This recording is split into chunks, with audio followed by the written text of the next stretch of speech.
অচেনা কোনো এক রুমে নিজেকে শুয়ে থাকা অবস্থায় দেখতে পেলাম। হাতে অনেকগুলো সুচ, গলাতেও মোটা একটা পাইপ। একটু সময় নিলেও বুঝতে পারলাম আমি কোনো হসপিটালের বেডে আছি। কিন্তু মাথায় টেনশন একটাই, আমাকে এখানে কে নিয়ে আসলো আর কীভাবেই বা বেঁচে গেলাম। হঠাৎ একটা সাদা কাপড় পরিহিত অল্প বয়সী মেয়ে এসে কি যেন দেখলো, দেখেই দৌড়ে চলে গেল। আবার একটু পর কয়েকজনকে সাথে নিয়ে রুমে প্রবেশ করলো। বুঝলাম নার্স ডাক্তারকে ডেকে আনতে গিয়েছিল। How do you feel, boy? I am feeling better doctor. Do you feel any pain in your head? Yes, a little bit but not much. Alright, you stay here. You let him know he brought you here. Okay doctor. Doctor চলে গেল। এবার nurse বলতে শুরু করলো। Good luck to you that after so many years you have come out of coma. How many years after the nurse and where am I now? You were in a coma after 4 long years and now we are in London City Hospital. Who brought me here? I don't know him but he introduced you as his husband in the hospital. আর কিছু ভাবতে পারছি না, কেমন যেন মাথা ব্যথা শুরু হয়ে গেল। একটা বিষয় খুব ভাবাচ্ছে, আমি বাংলাদেশ থেকে লন্ডনে কিভাবে এলাম আর কে নিয়ে এলো আমাকে? নার্স মনে হয় বুঝেছে, তাই বলল। You climb down now and try to sleep yet you are not completely safe. Okay. Nurse চলে গেল আর আমি ভাবছি কে হতে পারে সেই ব্যক্তি। সে কি আমাকে চেনে? না, আর নিতে পারছি না, চোখ বন্ধ হয়ে এলো। এমনই, কিন্তু চোখে ঘুম নেই, পুরনো স্মৃতি মনে পড়ছে বারে বার। আর সারা শরীরে রক্তের চলাচলের মাত্রা বৃদ্ধি পেতে শুরু করে দিয়েছে। কিছু বন্ধু নামে বেঈমানের জন্য আজ আমি কোথায়? আমার 4টা বছর নষ্ট, সেগুলো কি ফিরে পাবো? না, সময় ও স্রোত কখনো কারোর জন্য অপেক্ষাকৃত করে না, তেমনি আমিও ফিরে পাবো না, কিন্তু প্রতিশোধ তো নিতে পারবো। এটা ভেবেই মুখে হাসি ফুটে উঠল। ও হ্যাঁ, আপনাদের পরিচয় দেওয়া হয়নি, আমি তৌফিক। আপাতত এতটুকুই জেনে রাখুন। এখনও চোখ বন্ধ করে রয়েছি, এমন সময় অনুভব করলাম কেউ একজন আমার মাথায় হাত বুলিয়ে দিচ্ছে। তাই চোখ একটু খুলে দেখলাম মাথার কাছে কেউ একজন আছে। হ্যাঁ, একটা বয়স্ক মহিলা।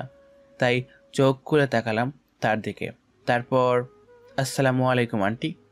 হঠাৎ করে আমার সালাম পেয়ে হয়তো তিনি কিছুটা ভয় পেয়েছেন, কিন্তু নিজেকে সামলিয়ে। ওয়ালাইকুম সালাম। তা বাবা, তুমি এখন কেমন বোধ করছো? আন্টি, আমি আল্লাহর রহমতে সুস্থ। আলহামদুলিল্লাহ। আমার ছেলেটা তাহলে এখন সুস্থ? জি, কিন্তু আমার কিছু প্রশ্নের জবাব দিতে হবে আপনাকে। আমার ছেলের সব প্রশ্নের উত্তর আমি দিতে রাজি আছি। বলো, কি প্রশ্ন করতে চাও? আসলে আমার তো বেঁচে থাকার কথা নয়, ওরা আমার যে অবস্থা করেছিল, তাহলে বাঁচলাম কিভাবে? আর আপনি আমাকে পেলেনই কই? আন্টি মৃদু হেসে বললেন। পাগল ছেলে, তোমার হায়াত ছিল তাই বেঁচে গেছো। আর দ্বিতীয়ত, আমি তোমাকে নিয়ে আসিনি, আমার একমাত্র মেয়ে হুবাইরা তোমাকে নিয়ে এসছে, তারপর নিজে তোমার চিকিৎসা করেছে। বুঝলাম, কিন্তু পেলেন কই আমায়? তোমাকে আমার মেয়ে বাংলাদেশের চট্টগ্রাম পতঙ্গা সমুদ্রের বন্দরের কিনারায় পেয়েছিল। সেখানে তোমার দেহ দেখে সবাই ভয় পেয়ে গেছিলাম, কিন্তু আমার মেয়ে তোমাকে একটা নাবিকের সাহায্যে জরুরি জাহাজ অ্যাম্বুলেন্সে এখানে নিয়ে আসে, তারপর নিজেই চিকিৎসা করেছে। আন্টি, আপনারা আসলে যা করলেন তার কোনো জবাব নেই। সত্যি আন্টি, আপনারা অনেক ভালো। আন্টি কিছুটা রেগে বললেন। এই এত কিসের আন্টি আন্টি করছো? আমি তোর মুখ থেকে মা ডাক শুনতে চাই। আমার তো তোর মতো ছেলে ছিল, এই দেশের সৈনিক, কিন্তু যুদ্ধে মারা গিয়েছে। তারপর তোকে দেখে আমার খুব ভালো লাগলো, তাই তো তোকে আমার নিজের ছেলের চেয়েও বেশি ভালোবাসি আর সেবা করেছি। আর তুই কি না আমাকে আন্টি বলছিস? মা বলবি, মা। আন্টির চোখের পানি দেখে নিজেকে সামলানো কষ্টকর, তাই মা। আমার সোনা বাবা। আমি তোর মা, জন্ম দেইনি, মা না হলেও তোর মা। মা, আমি বাংলাদেশে যাব। যাবি, তবে তোর সব কিছু পাসপোর্ট ভিসা করতে হবে। আর বড় কথা, তোর হবু বউ এখনও আসেনি। সে একটা অপারেশনে দেশের বাইরে গিয়েছে, তাই এখন এখানে থাকতে হবে। হবু বউ মানে? হ্যাঁ রে, আমার মেয়েটা তোকে ভালোবাসে, তাই ওর সাথে তোর বিয়ে দেব। কি করবি না বিয়ে? তুমি যদি খুশি হও তো সব করব। এই না হলে আমার জামাই প্লাস ছেলে, তা একটা সারপ্রাইজ আছে আমার ছেলের জন্য। সে কি সেটা দেখবে না? সারপ্রাইজ? তা কি সেই সারপ্রাইজ দেখব? মা কিছু না বলে আমার সামনে আয়না ধরলো। সামনে তাকিয়ে অবাক, এটা কে? আমার চেহারা এমন কেন? কার চেহারায় আমি আছি? বিস্ময়কর দৃষ্টিতে মায়ের দিকে তাকালাম। মা কিছুটা হেসে বলল, এই তোর সারপ্রাইজ। আর তোর চেহারাটা আমার মেয়ের মন মতো করে দিয়েছে, তার স্বপ্নের রাজকুমার করে তুলেছে তোকে। বাহ, তাহলে তো বেশ ভালোই হলো। শালা, প্রতিশোধ তোদের সামনে থেকেই নেব, যেমন তোরা করেছিলি। কেমন লাগছে তোকে? একদম রূপকথার রাজকুমারদের মতো। বাবা এখন ঘুমাও, আমি আসি, তোকে নিয়ে যাওয়ার ব্যবস্থা করি। আগামীকাল তোর মুখ থেকে এই পাইপে বের করব, নিজের হাতে খাইয়ে দেব, কেমন? ঠিক আছে। মা চলে যেতে নিবে অমনি ডাক দিলাম, মা। মা ডাকটা শুনে দ্রুত আমার দিকে তাকালো। তারপর, কিছু বলবি বাবা? আমার বাংলাদেশ যাওয়ার ব্যবস্থা করবে তো? মা কিছুটা হেসে বললেন, করব, তবে তোর বউয়ের থেকে আগে অনুমতি নিতে হবে, তারপর। মা চলে গেল। আমিও শুয়ে পড়লাম। একটু পর নার্স এসে আমায় কিসের যেন ইঞ্জেকশন পুশ করে চলে গেল। আস্তে আস্তে ঘুমিয়ে পড়লাম। এদিকে বস, 4 বছর তো হলোই, তবুও আপনি একটা লাশ খুঁজে বেড়াচ্ছেন কেন সারা দেশে? তুই হয়তো ভুলে গেছিস ওকে কেন খুঁজছি আমরা। তোদের একটা ভুলের জন্য যদিও বেঁচে যায় তো আমাদের কি হবে ভেবেছিস? আরে বাবা, এত ভয় পাচ্ছ কেন? তোমার মেয়ে আছে না, শালাকে একবার বাঁচিয়ে গেলেও দ্বিতীয়বার বাঁচবে না। হ্যাঁ রে মা, কিন্তু এই দিহান কি করেছে? মেয়ের লাশ ফেলে দিল নদীতে। আরে ওকে দাফন করলেই তো হতো, আর টেনশন থাকতো না। এই বাংলাদেশে আমি আমার সাম্রাজ্য তৈরি করব, যার কন্যা হবে আমার মামনি দিয়া। আচ্ছা বস, আপনি কি করে শিওর হচ্ছেন যে কিং এখনো বেঁচে আছে? জানি না, তবে কেমন যেন মনে হচ্ছে ও আসবে। হ্যাঁ আসবে, আবার আসবে ও। বস, আজকে ওর সামনে ওর মাকে মেরে দিব। শালি 4টা বছর ধরে আমাদের খাবার খাচ্ছে। এটাই তো আমাদের মূল অস্ত্র, কিংকে দমানোর। যা তোরা, আর দিয়া মামনি তুমিও যাও। আরেক দিকে আর কত এভাবে পালিয়ে বেড়াবো? আর কত? আমাদের ভাইটাকে তো নির্মমভাবে হত্যা করেছে ওই মিশা, ও এখনও বেঁচে আছে। এর চেয়ে বড় কষ্ট আর কি হতে পারে বল? ভাই, আপনি কি ভুলে গেছেন কিংকে মারতে হলে সামনে থেকে মারতে হয়, আর আমাদের কিংকে তো ধোকা দিয়ে মারা হয়েছে। আমার মনে হচ্ছে বস, আমাদের কিং এখনো বেঁচে আছে এবং আসবে। হ্যাঁ, তিনি আসবে বস। এসব এতিম বাচ্চাদের জন্য হলেও তিনি আসবেন। হ্যাঁ শিবা, হ্যাঁ আসবে, আমাদের কিং আসবে। যখনই কিং আসবে পুরো দেশে রক্তের বন্যা বইবে। ভাই, আমাদের কিং কখনো আমাদের ছেড়ে যেতে পারে না। জানেনই তো আমাদের কিং এর হাজার রং রয়েছে, শুধু মিশা অপরের রংটাকে মেরে নিজের ডেভিল সত্তাকে জাগিয়ে দিয়েছে। হ্যাঁ রে। সাকিব চোখের পানি ছেড়ে দিয়ে, ভাই, এখন সবাইকে খাবার দিন। আজ যে আমাদের কিং এর নিখোঁজ হওয়ার 4 বছর পূর্ণ হলো। সাকিব আর শিয়াব চোখের পানি মুছে খাবার দিতে লাগলো। সাথে আরো 50 জনের বেশি ক্রু আছে। এদিকে আমি পরম শান্তিতে একটু চোখ বন্ধ করে ঘুমিয়ে গেলাম। ঘুমিয়েছি কি জানি না, তবে আমি সব কিছুই শুনতে পারছি। কেউ একজন বলছে, বাবা তুই কোথায় গেলি? আমাকে এখান থেকে বের কর বাবা, আমি যে কষ্টে আছি। হঠাৎ চোখ খুলে মুখ দিয়ে বেরিয়ে এলো মা। আমি তো বলে গিয়েছিলাম আমার মাকে তো বাঁচাতে হবে। না না, আমার ঘুমালে চলবে না, কিচ্ছুতেই না। আমার চিৎকার শুনে হঠাৎ কালো বুরকা পরিহিত একটা মেয়ে রুমে এলো। বয়স মোটামুটি আমার সমবয়সী, কিন্তু সে আমার ছোটো হবে। ভালো করে তাকিয়ে দেখলাম মেয়েটির চোখের আনন্দের আভাস। আর কিছুটা ভয়াক্ত হয়ে আমার পাশে এসে বলল, আসসালামু আলাইকুম। ওয়ালাইকুম আসসালাম। মুখ দিয়ে আপনি আপনি বের হয়ে এলো। এত সুন্দর কণ্ঠ, আহ, প্রাণটা জুড়িয়ে গেল। আমি ডক্টর মুসাম্মদ হুবায়রা খাতুন। একটু আগে আপনি চিৎকার করলেন কেন? আপনার কোনো অসুবিধা হচ্ছে কি? জি মিস, আমার একটু মাথা ব্যথা আর একটু আগে দুঃস্বপ্ন দেখছি তো, তাই ঘুমের ঘুরে হয়তো চিৎকার দিয়েছে। হুবায়রা মনে মনে কি যেন অনেকক্ষণ বিড়বিড় করে আমার দিকে 3বার ফু দিল। বুঝলাম আয়াতুল কুরসি পড়ল। বুঝেও জিজ্ঞেস করলাম, এটা কি হলো? হুবায়রা আমার দিকে লাজুক ভঙ্গিতে তাকালো, তারপর বলল, আপনার উপর শয়তান ভর করেছে, আর সেই শয়তানই আপনার মনকে ভরকে দিচ্ছে, আপনাকে হতাশায় ফেলছে। তাই আমি আয়াতুল কুরসি পড়ে আপনাকে ফু দিলাম, যাতে শয়তান চলে যায়। তা আপনাকে তো দেখতে পারলাম না এখনো। দেখব মিস্টার কিং, দেখব, তবে সেটা সময় হলেই। কিং? কিসের কিং? আই শুনুন, আমার কাছ থেকে লুকিয়ে লাভ নেই। আমি সবই জানি। আমি বাংলাদেশে 1টা মাস ছিলাম, আর সেই 1 মাসে আপনাকে আমি চিনে ফেলেছি। কিন্তু আপনাকে এমন করে ফেলে চলে গিয়েছে কে? ও, তার মানে আপনি আমার হবু বউ, তাই তো? জি হ্যাঁ, ঠিক ধরেছেন। আমি আপনাকে বিয়ে করতে চাই। করবেন আমাকে বিয়ে? হুবায়রা, তুমি সবই জানো, তবুও কেন আমার জীবনে আসতে চাও? দেখুন, আমি আপনাকে পছন্দ করি, আর বেশিরভাগ পছন্দ করি আপনার কাজকে। আমি শুনেছি আপনি এই কিং হয়েছেন একটা কারণে, আর সেটা হলো ইয়াতিম আর সুবিধাবঞ্চিত লোকদের সাহায্যের জন্য। ও, তার মানে আপনি আমার কাজকে ভালোবাসেন, আমাকে নয়? জি, ঠিকই ধরেছেন। আমি আপনাকে এখন ভালোবাসি না। কারণ কি জানেন? একটা মেয়ে বেগানা পুরুষকে বিয়ের আগে ভালোবাসতে পারে না। আমি মুগ্ধ হলাম হুবায়রার কথা শুনে। আর কোনো কারণ আছে কি? আর বড় বিষয় হলো, খাদিজা রাদিয়াল্লাহু তানহু হযরত মুহাম্মদ সাল্লাল্লাহু আলাইহি ইসলামের গুণাবলী দেখে মুগ্ধ হয়ে বিয়ের প্রস্তাব দিয়েছিলেন। তেমনি আমিও আপনার কাজে মুগ্ধ হয়ে বিয়ের প্রস্তাব দিয়েছি, এবং বিয়ের পর আপনাকে আমি ভালোবাসবো। হুবায়রা, আমাকে বলবো, তুমি আমার জীবনের প্রথম নারী নয়। আমি একজন নারীকে ভালোবেসেছিলাম, যার জন্য আজ আমার এই দশা।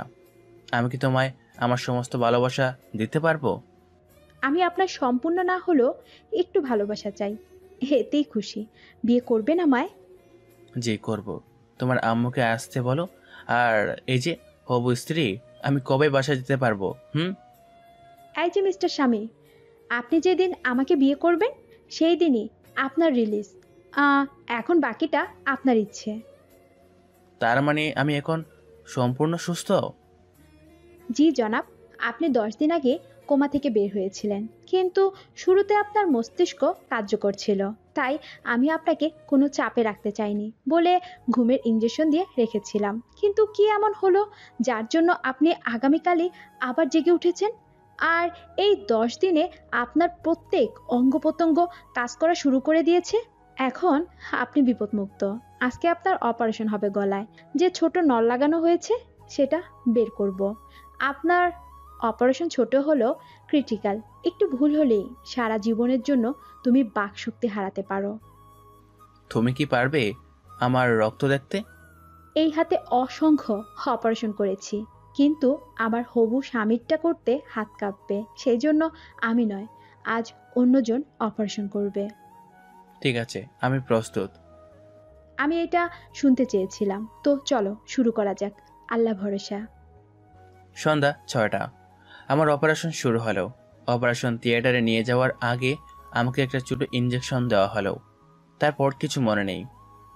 আলহামদুলিল্লাহ, দীর্ঘ 3 ঘন্টা অপারেশন শেষ করে ডাক্তার বের হতেই হুবায়রা তার ডাক্তার এক বড় ভাই শাইনের দিকে এগিয়ে গেল। তারপর, শাহিন, তৌফিক কেমন আছে? আলহামদুলিল্লাহ, পাগলি সে ঠিক আছে। আলহামদুলিল্লাহ। হুবায়রা বোন, আমি সেই 4 বছর ধরে লক্ষ্য করেছি তুমি ছেলেটা এত কেয়ার করো। তা খুশির খবর কবে পাবো? আল্লাহ পাক যেই দিন চাবেন সেই দিনই পাবেন ভাইয়া। পাগলি, শুনো, ও কথা বলতে পারবে না, সাথে একদিন কিছু খেতেও পারবে না, আর একটু পর জ্ঞান ফিরবে। তারপর কি করতে হবে তা তুমি করবে। আমি আসি। ঠিক আছে ভাইয়া। ডাক্তার চলে গেল। আমাকে একটু পর কেবিনে শিফট করা হলো। এখনও আমি সেন্সলেস, কারণ আমার হবু স্ত্রী আমাকে কষ্টে রাখতে চান না, তাই অজ্ঞান অবস্থাতেই একদিন পার করে দিয়েছে। পরদিন ভোরে আমার ঘুমটা ভেঙে গেল। পাশে কেউ নেই, তাই ধীরে ধীরে উঠে বসতে চেষ্টা করলাম, কিন্তু পারলাম না। গলায় একটু ব্যথা, এদিকে পানি পিপাসা পেয়েছে। চারিদিকে চোখ ঘুরিয়ে শেষের দিকে চোখ আটকে গেল। মনে হলো কেউ একজন জায়নামাজে বসে মোনাজাত করছে। কি বলছি সেটা শুনতে পাইনি, তবে এতটুকু বুঝেছি আমার সুস্থতা কামনা করছে। মনটা ভরে গেল। আসলেই এমন স্ত্রী যেন সবার কপালে জোটে। এসব ভাবছি, এরই মধ্যে কেউ একজন পাশে হাত রাখলো। হুবাইরা, তোমার নামাজ শেষ? জি, কিন্তু আপনি কি ভাবছিলেন? হুম। ভাবছি আমি কত সৌভাগ্যবান, তোমার মতো একটা স্ত্রী পাবো। এখন এসব বলবেন না দয়া করে, কারণ এখন আমাদের মাঝে আমি আর আপনি ছাড়াও আরও একজন আছে। সে হলো শয়তান, যে আমাদের হারাম কাজে ধীরে ধীরে ধাবিত করছে। ঠিক বলেছো হুবাইরা, আমি কবে সুস্থ হব? তৌফিক, তুমি এখন সম্পূর্ণ সুস্থ, কিন্তু গলায় একটু ব্যথা পাবে, কিন্তু ঠিক হয়ে যাবে। হুবাইরা, তো চলো আজ তোমাদের বাসায় নিয়ে চলো, আজই আমরা বিবাহ করব। আলহামদুলিল্লাহ, আপনি যা বলবেন তাই হবে। তাহলে আমি হসপিটালের বিল পরিশোধ করে আসি। ওটা আমি করে দেব, তুমি শুধু আমাকে একটু পানি দাও, পিপাসা পেয়েছে অনেক। হুবাইরা পানি দিল, খেতে নিলাম, একটু ব্যথা তবু খেয়ে নিলাম। আপনি এখন থাকুন, আমি বিল দিয়ে আসি। বললাম তো আমি দিব। আপনি দিবেন কই থেকে? আপনি এখন কিং নেই, আপনার চেহারা কি আগের মতো আছে? তাও ঠিক আছে, যাও দিয়ে এসো। হুবাইরা চলে গেল, আর আমি ভাবছি পাগলিটার চেহারা এখনো দেখা হলো না। 15 ঘন্টা পর এখন 11টা 30 দাঁড়িয়ে আছি নিজের বাসর ঘরের সামনে। কিছু বুঝলেন না তো? আরে ভাই, বিয়ে করেছে, তারপর প্রতিশোধ নিব। থাকেন বাসর ঘরে, বউ একা আছে। ধীরে ধীরে রুমে গেলাম। রুমে কোনো ফুলের ছিটা ফুটেও নেই। একটু পর হুবাইরা সালাম দিল, আমিও নিয়ে খাটে বসলাম। একটা বিষয়ে অবাক হলাম, হুবাইরা এখনও বুরকা পরিয়ে আছে। হুবাইরা, আপনি কি বলবেন আমি জানি, তবে সেটা পরে বলি। আগে 2 রাকাত নফল নামাজ পড়ে নেই। ঠিক আছে, নামাজ শেষ করে। হুবাইরা, আমি কোথায় ঘুমাবো? ঘুম পেয়েছে আমার। আমাকে কি দেখবেন না? আমি অতটা ভালো নয়, আমার বউ যদি রাজি থাকে তাহলে দেখতে পারি। কেন, জোর খাটাতে পারবেন না? জোর কাটিয়ে সব কিছু হয় না হুবাইরা। এই যে আমার কিং স্বামী, এখন আমার মুখটা তো দেখুন। আমি আস্তে আস্তে নেকআপটা তুললাম। তেমন রূপবতী না হলেও খুব মায়াবতী। মাশাআল্লাহ, আল্লাহর কত সুন্দর সৃষ্টি। আমার স্ত্রী আমার কাছে বিশ্ব সুন্দরী। আচ্ছা, আপনার জন্য একটা সারপ্রাইজ আছে, দেখবেন। আমার স্ত্রী যখন দিতে চাইছে তখন নেব। হুবাইরা পেছন থেকে পাসপোর্ট বের করে দিয়ে বলল, এটা আপনার পাসপোর্ট, আর টিকিটও আমি কেটে রেখেছি। হুবাইরা, সত্যি আমি খুবই ভাগ্যবান তোমার মতো স্ত্রী পেয়ে। তা কবে ফ্লাইট? এই যে মিস্টার বর, এখন চুপ করুন। আর এত তাড়া কিসের? আরো 10 দিন পর আপনি যাবেন। হুবাইরা, বয়স তো আমার 27 পেরিয়ে গেল, এখনো ডাক্তার শুনতে পেলাম না। ডাক কি এমনি এমনি শোনা যায়? কষ্ট করতে হয়, কিন্তু আপনি তো সেটা কিচ্ছুই করছেন না, বিতু একটা। তাই তো দেখো তোমার বিতু বর কি করতে পারে। বাকিটা ইতিহাস। পরের দিন ব্রেকফাস্টের জন্য হুবাইরা ডাকতে এলো। তৌফিক, ওঠো প্লিজ, দেরি হয়ে যাচ্ছে। খাবো, চলো, তোমার ওষুধ খেতে হবে। হুবাইরা, প্লিজ আমার পাশে ঘুমিয়ে পড়ো। তৌফিক, এবার কিন্তু রেগে যাব। কাল রাতে কি করেছো মনে আছে? রাক্ষস একটা, ওঠো। কি আর করার, উঠতে বাধ্য হলাম। দেখতে দেখতে 10টা দিন চলে গেল। এখন আমি এয়ারপোর্টে দাঁড়িয়ে, পাশে হুবাইরা আমার শাশুড়ি। হুবাইরা, তোমরা আগে ফ্লাইটে যাবে আর তোমাদের বাসায় চলে যাবে, বলো আর আমার সাথে যোগাযোগ করবে না। ঠিক আছে, আর তুমি কই থাকবে? হুবাইরা, আমি থাকবো কোথাও, তবে তোমার আশেপাশে, আর সুযোগ হলে তোমার সাথে দেখা করতে যাব। তৌফিক, সাবধানে থেকো। আমি আলতোভাবে হুবাইরাকে জড়িয়ে ধরে ভালোবাসার পরশ এঁকে দিলাম। তারপর হুবাইরা আর শাশুড়ি চলে গেল। আমি যাব, তবে আমার ফ্লাইট 1 ঘন্টা পরে। এই কয়েকদিনে আমি একটা ফোন কিনেছি আর অনেক কষ্টে আমার ফোনের লোকেশন ট্র্যাক করেছি, যে এখন দেখাচ্ছে বাংলাদেশের বগুড়া সদর জেলার আশেপাশে। তাই ঠিক করলাম আগে নিজের শহরই পা দেব। একটু পর স্পিকারে অ্যানাউন্সমেন্টে বলে দেওয়া হলো, বাংলাদেশের দ্বিতীয় ফ্লাইটে আর 10 মিনিট বাকি, আপনারা দয়া করে বিমানে উঠুন। কথায় আছে, সময় ও স্রোত কখনো কারোর জন্য অপেক্ষা করে না। তেমনই হলো। নির্ধারিত সময়ে প্লেন টেক অফ করলো। রাত প্রায় 10টার মতো আন্তর্জাতিক শাহজালাল এয়ারপোর্টে প্লেন ল্যান্ডিং করলো। ভেতরে আরও কিছুক্ষণ লাগলো, তারপর বের হয়ে এলাম, বাহিরে এলাম। পাশে একটা সিম রেজিস্ট্রেশনের অফিস দেখলাম। বহু কষ্টে আর টাকা খাইয়ে নিজের পুরনো সিমটা তুলে আর আগেরটা বন্ধ করে দিলাম। ফোনটা চালু করে একটা সিক্রেট নাম্বার ডায়াল করে ফোন দিলাম। Hello Jack. জ্যাক, তুমি হয়তো ভুলে গেছো আমি কে। এসব রাখো, এখন বলো সাকিব আর শিহাব কেমন আছে। শুনে ভালো লাগলো। তা দিহানকে কই পাবো? ওকে, তুমি এক কাজ করো, আমার রিভলভারটা পাঠিয়ে দাও। সময় 30 মিনিট। এখন তোমার সময় শুরু হলো। বলি ফোনটা কেটে দিলাম। কিছুক্ষণ পর কয়েকটা ছেলে পেলে এসে আমাকে ঘিরে ধরলো। আর এই তোর কাছে কি আছে দেহ নয় তো? ওকে ওকে, কুল ডাউন। চলো বসে কথা বলি। এই তুই জানিস আমরা কে? আমরা শারনের লোক। চিনিস তুই শারনকে? পেছন থেকে কেউ একজন বলে উঠল। তুই কি চিনিস ওকে? পিছনে তাকিয়ে অবাক, আরে এ তো শিহাব। ভাই আপনাকে তো এই এলাকায় আগে দেখিনি। জি ভাই, আমি লন্ডন থেকে এসেছি ঘুরতে, কিন্তু আমার ড্রাইভার আমার সব কিছু নিয়ে পালিয়ে গেছে। ও, এই শহরে এমনই হয়। এই চামচা, তুই কি ভুলে গেছিস কিং নেই আর তুই এসেছিস আমাদের কাজে বাধা দিতে? সাহস তো কম না তোর। এই শোন, আমাদের কিং আসবে, খুব শীঘ্রই আসবে। এখন তোরা যা, নয়তো তোর এলাকায় আছি বলে চলে যাচ্ছি, তবে পরের বার আসলে তোকে তোর কিংয়ের কাছে পাঠাবো, মনে রাখিস। ছেলেগুলো চলে গেল। তা ভাই এখন কি করবে? কি আর করব ভাই, পথে থাকতে হবে আর কোনো কাজ করে নিজের ভরণ পোষণ করতে হবে। ভাই আমি আছি, আপনি নিশ্চিন্তে আমাদের সাথে আসুন, আমাদের সাথে থাকবেন। আমি একটু শিহাবকে বাজে দেখতে চাইলাম, তাই বললাম, ভাই আপনি কি কিংয়ের লোক ছিলেন? শিহাবের মুখটা কেমন বেদনায় চেয়ে গেল। তারপর, হ্যাঁ ভাই ছিলাম, এখনো আছি। আমাদের ভাইটা যে কবে আসবে, বেঁচে আছে কিনা তাও জানি না। তা ভাই কিং তো নেই, আপনি কিংয়ের জায়গাটা নেননি কেন? পাগল ভাই আপনি, কিং সে তো কোটিতে একটা, তার মতো হওয়া কারোর পক্ষে সম্ভব না। সম্ভব হলে কি হতেন? আরে তোকে কি বলি, আমি ছিলাম এতিম টোকাই। কিং ভাই আমাকে রাস্তার টোকাই থেকে এই শিহাব বানিয়েছে, তার সাথে বেইমানি করি কি করে? ভাই আমি শুনেছি কিংয়ের সাথে নাকি তার কিছু আপন লোকজন ছিল, তারা কে কে আপনি জানেন? জানি, তবে তাদের সাথে টক্কর দেয় না। আমরা এখন কিং ভাইয়ের শেষ সম্বল, আর তার এতিমখানাটাও খুব কষ্টে চালাচ্ছি। এখন থেকে তুমিও এখানে থাকবে। এতিমখানায় কেন? আপনাদের বাড়ি নেই?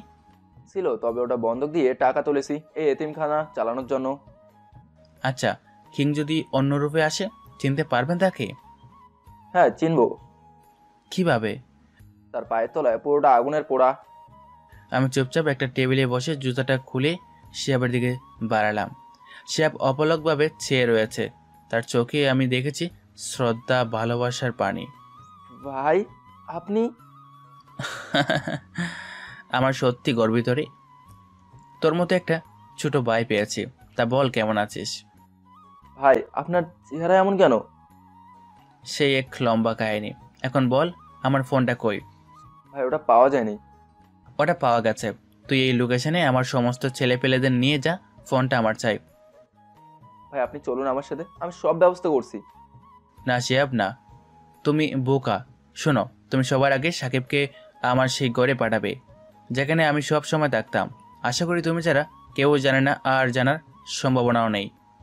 কেন ভাই, সাকিবকে কেন? আমি রহস্যময় হাসি দিয়ে শিহাবকে বললাম, ও যে কিছু হিসাব বাকি আছে তাই।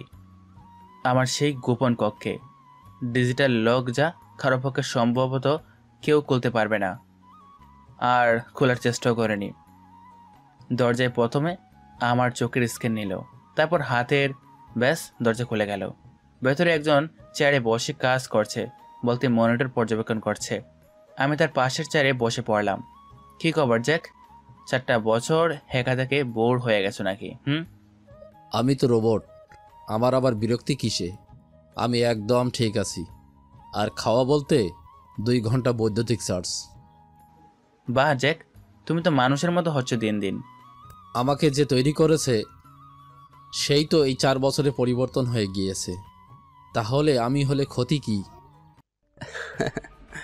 জ্যাক, এটা তো কিছুই না। চলো এবার পুরো দেশটাকে পাল্টাতে হবে, আবার রক্তের বন্যা বয়ে দেব। তোমাকে আমি আগেই বলেছিলাম, বিশ্বাস করো না। আমি সবসময় ওদের ফলো করেছি, কিন্তু ওরা কী কথা বলে সেটা আমি শুনতে পাইনি, তবে অনুভব করেছি। জ্যাক, তো এখন বলো কে কে ছিল এদের মধ্যে? পাশের দেয়ালে তাকিয়ে দেখো, ওখানে সবার ছবি দেওয়া আছে। শুধু এখন ওদের কলিজাটা বের করতে হবে। জ্যাক, আমি মাঝে মাঝে অবাক হই, আমি তোমাকে বানিয়েছি কিন্তু তুমি আমার চেয়ে উপরে উঠে গিয়েছো। এটা কখনো ভাববেন না। আপনি আমাকে তৈরি করেছেন, আপনি আমার মধ্যে আপনার মেধা দিয়েছেন। আমি সত্যি আপনার উপর কৃতজ্ঞ। জ্যাক, তো 1 নম্বরটাকে আজ খেয়ে ফেলি, কি বলো? হা হা হা হা, শিকার তো দেখি আমাদের সামনেই। মনিটরের দিকে তাকিয়ে, জ্যাক, আমার বানানো সোলজারগুলো রেডি তো? জি বস, সব রেডি, শুধু আপনার হুকুমের অপেক্ষায় ছিল। তো সবাইকে বের হতে বলো। জ্যাক একটা লাল বোতামে চাপলো, সাথে সাথে পাশের ঘরের দরজা খুলে বের হয়ে আসছে আমার বানানো সব রোবট, দেখতে অবিকল মানুষের মতো। জ্যাক, তো এদের পাঠিয়ে দাও। কাজ হয়ে গেলে তুমি শুধু আমায় একটা SMS দিও। কিন্তু বস, আপনার ফোন এখনও আপনার কাছে নেই। জ্যাক, ডোন্ট ওয়ারি, পেয়ে যাবো একটু পর। সোলজারগুলো বেরিয়ে পড়লো পানা জেলার পাবনার এসিপি প্রদীপ কুমারকে ধরতে। এমন সময় শিহাবের মেসেজ। বস, তুলে এনেছি সাকিবকে। আপনি কোথায়? যেখানেই থাকে না কেন ঠিক সময় পৌঁছে যাব। জ্যাক, তুমি তাহলে ভালোভাবে নজর রেখো, আমি আসছি বলে পাশের টেবিল থেকে লেজার বিম আর অটোমেটিক রিভলভার নিয়ে বের হয়ে এলাম। আগের মতো আর কিং হিসাবে নয়, সাধারণ পাবলিকের মতো। আমার আড্ডাখানায় গিয়ে দেখি সাকিবকে একটা চেয়ারে বেঁধে রাখা হয়েছে। আমি ওর সামনের চেয়ারে বসলাম। তারপর, কি সাকিব, যে তোকে কুত্তার মুখ থেকে বাঁচালো তার পেটে ছুরি মারলি? এই শিবা, বলিস না কেন, কে এই? আর তুই আমাকে বেঁধে রেখেছিস কেন? এটা হলো আমাদের কিং তৌফিক। কি? কিং বেঁচে আছে? এটা কিভাবে সম্ভব? আমি তো... বলতে গিয়ে চুপ হয়ে গেল। তুই তো নিচেই আমার পিঠে চুরি মেরেছিলি, চুরি মেরেও দমে যাসনি, মুখে অ্যাসিড মেরে আমার চেহারাকে পুড়িয়ে দিয়েছিলি, তাহলে বাঁচলাম কি হবে, তাই তো? বস, এসব কি বলছেন? সাকিব এসব করেছে আর আমি জানি না?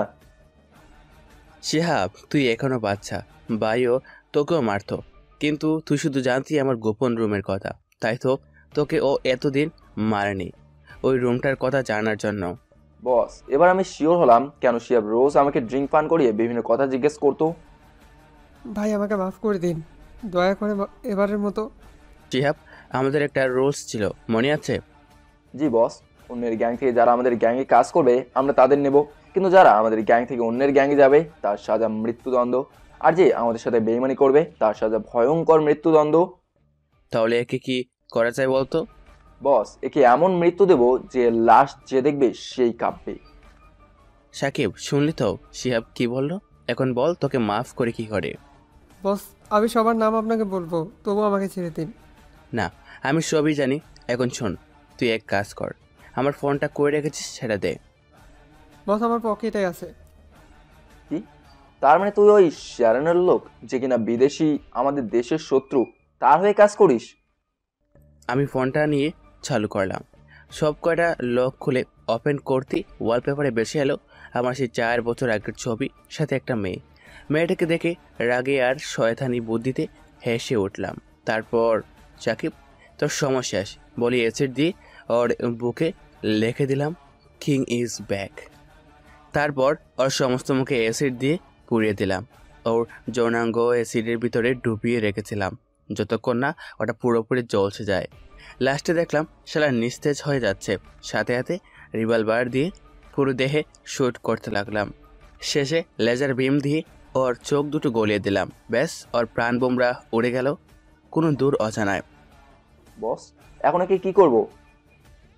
শেরনের আড্ডাখানার সামনে রেখে আসবি। ঠিক আছে বস। কয়েকজন ছেলে পেলে এসে নিয়ে গেল, আর আমি চলে আসলাম আবারও সেই গোপন কক্ষে, জ্যাকের এখানে। বস, কাজ হয়েছে, ওরা ওখানে রয়েছে। আপনি কি যাবেন ওখানে? যাব। তুমি আমার সমস্ত বুলেট প্রুফ গাড়িগুলো বের করো। জ্যাক এবার সবুজ বোতামের ছাপ দিল। অমনি মেজে দুবাক হয়ে গাড়ির লম্বা লাইন বের হয়ে গেল। সেখান থেকে একটা মার্সিডিজ গাড়ি নিয়ে বের হলাম। পুরো 1 ঘন্টা জার্নির পর পৌঁছে গেলাম প্রদীপের বাড়ির সামনে। বাড়িতে যেতেই সবগুলো সোলজার আমাকে সম্মান জানালো, তারপর নিয়ে যেতে লাগলো পদের সামনে। গিয়ে দেখলাম ওখানে প্রদীপ, ওর স্ত্রী আর একটা নেশাকুড়ার কুদে মাস্তান ছেলে। কি প্রদীপ, তুই তো দেখি ভালোই আলো দিচ্ছিস, তা তোর বউটা সেই খেতে দিবি তাহলে বেঁচে যাবি? এই কু, তুই জানিস আমি কে? আমার বউয়ের দিকে চোখ তুলিস, একবার খালি খুলে দে, তোকে ছিঁড়ে ফেলবো। তাই নাকি? তো দেখ কি করে। যদি হিন্দুদের আমি সম্মান করি, তারা মানুষ, তবুও তোর বউ মাল একটা। বলি প্রদীপের সামনে ঝাঁপিয়ে পড়লাম ওর বউয়ের উপর। বাঁচাও, বাঁচাও, ছেড়ে দে বলছি, ছেড়ে দে। কেন রে? তুই তো নিজে তোর ছেলেকে সাহায্য করতি, তোর বাড়ির কাজের মেয়েকে দর্শন করতে। এখন দেখ কেমন লাগে। এমনভাবে শালিকে বুক করেছে যে সহ্য করতে না পেরে মারা গেল। আমার খিদে মিটালো না। কি বউ নিয়ে এসেছিস, মরে গেল। এখন বল তোর কি করব? আমি কি করেছি দাদা, আমাকে ছেড়ে দিন। আচ্ছা, তোকে ছাড়ার আগে তোর ছেলের ব্যবস্থা করি। ইশারায় সোলজারকে অ্যাসিড নিয়ে আসতে বললাম। তারপর সেই অ্যাসিড প্রদীপের ছেলের সমস্ত দেহে মেরে দিতে লাগলাম।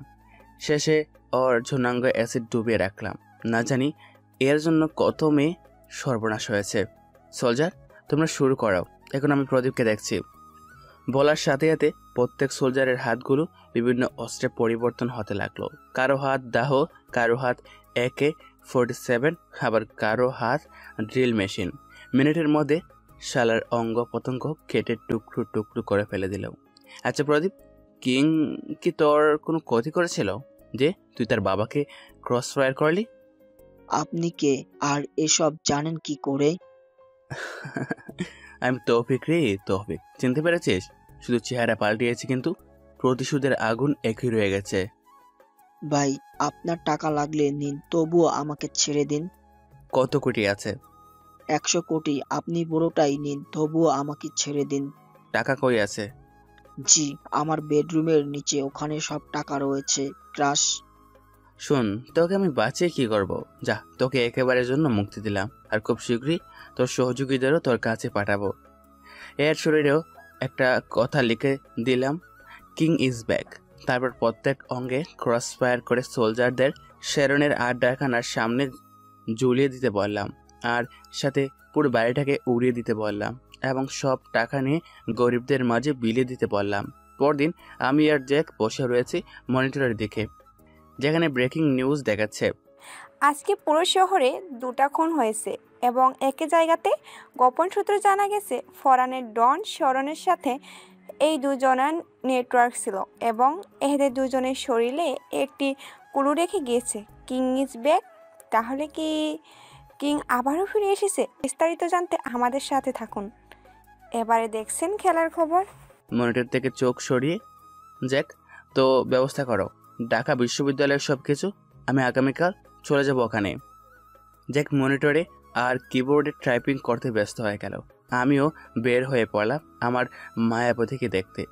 কলিং বেল না বাজাতেই দরজা খুলে গেল। সামনে তাকিয়ে দেখলাম হুবাইরা দাঁড়িয়ে, তাই মুস্কি এসে বললাম, কি হলো? কলিং বেল না বাজাতেই খুলে গেল যে দরজা? আমার মনটা বলে দিয়েছিল আমার রাজকুমার এসে গেছে, তাই তো খুলে গেল। কোথা পেয়েছে? এখানে রাখবে আমায়? হ্যাঁ, রাখবো। 2 দিন পরে মনে পড়লো। হুম। আমি হুবাইরাকে কোলে নিয়ে ভিতরে ড্রয়িং রুমে গেলাম। তারপর, বউ, আমার রাগে কেন? আমি তো কাজে ছিলাম। ঠিক আছে, মানলাম। আচ্ছা বসো, আমি খাবার আনি। হুবাইরা চলে গেল। একটু পর বিরিয়ানি আর কষা মাংস নিয়ে আসলো, তারপর নিজ হাতে খাইয়ে দিল। আমিও দিলাম। খাওয়া শেষে মায়ের রুমে গেলাম। তিনি বসে আছেন মুখ গোমড়া করে। কি হয়েছে আমার শাশুড়ি আম্মুর? কিছু হয়নি।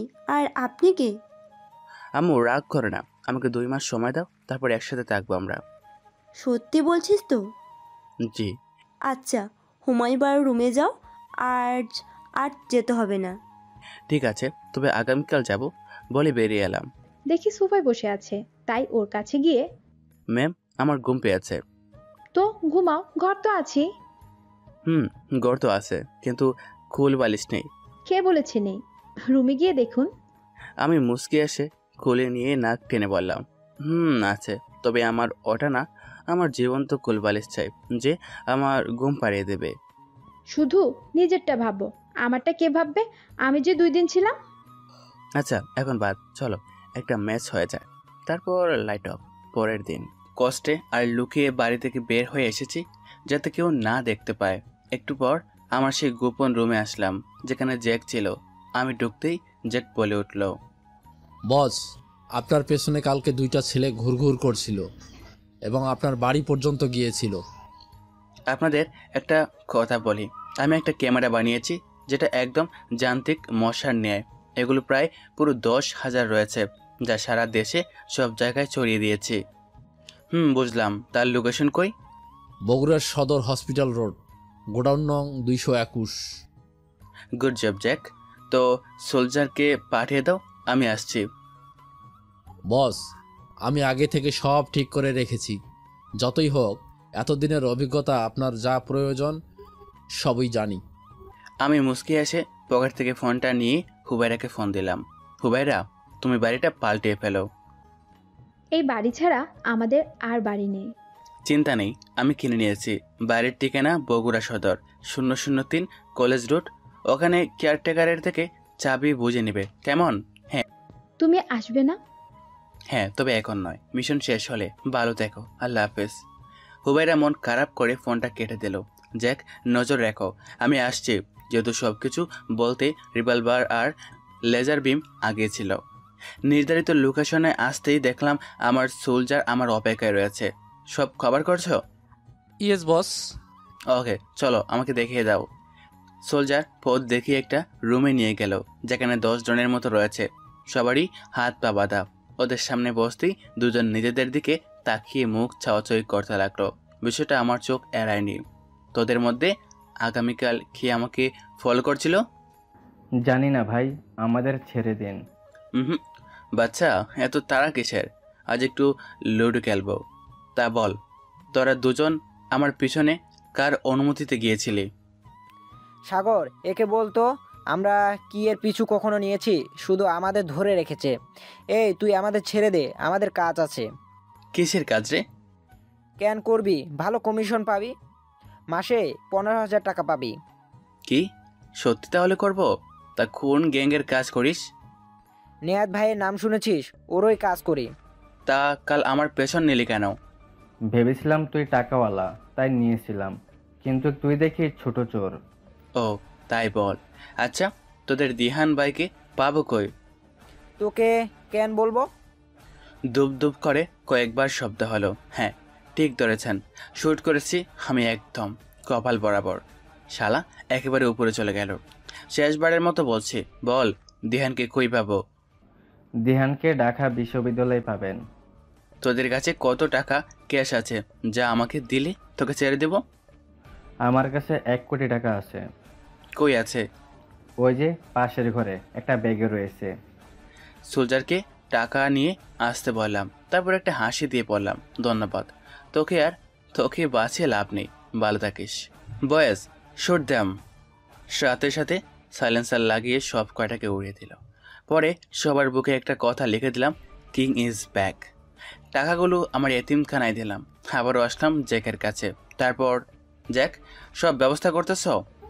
জি বস, সব ব্যবস্থা করেছি।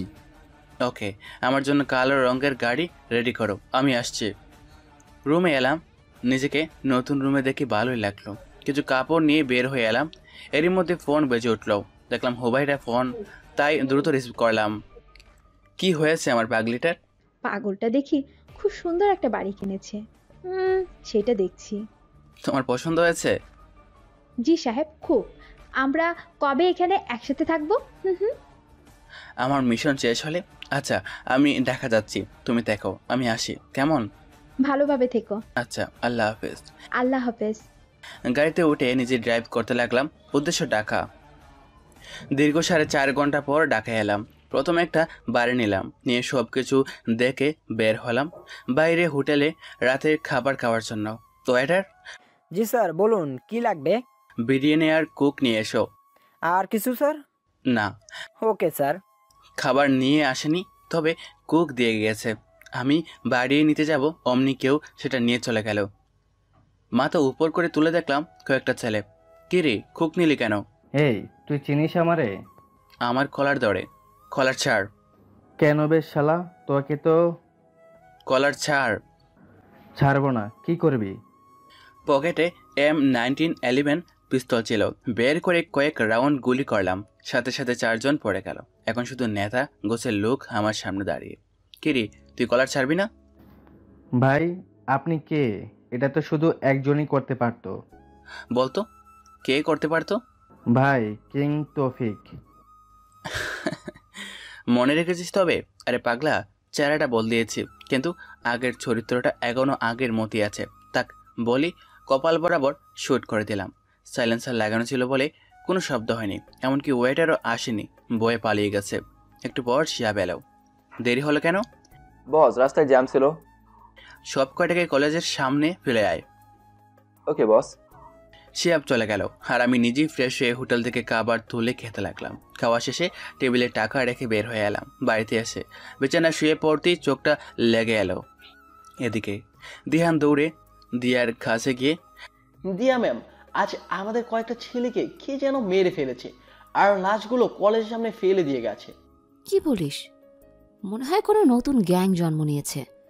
শালাতে পুঁতে ফেলবো। তুই যা, আর বাবাকে বলার দরকার নেই। Okay ma'am. দিহান চলে গেল। দিয়া গড়ে শুয়ে ভাবছে আমার লুকে কে মারবে।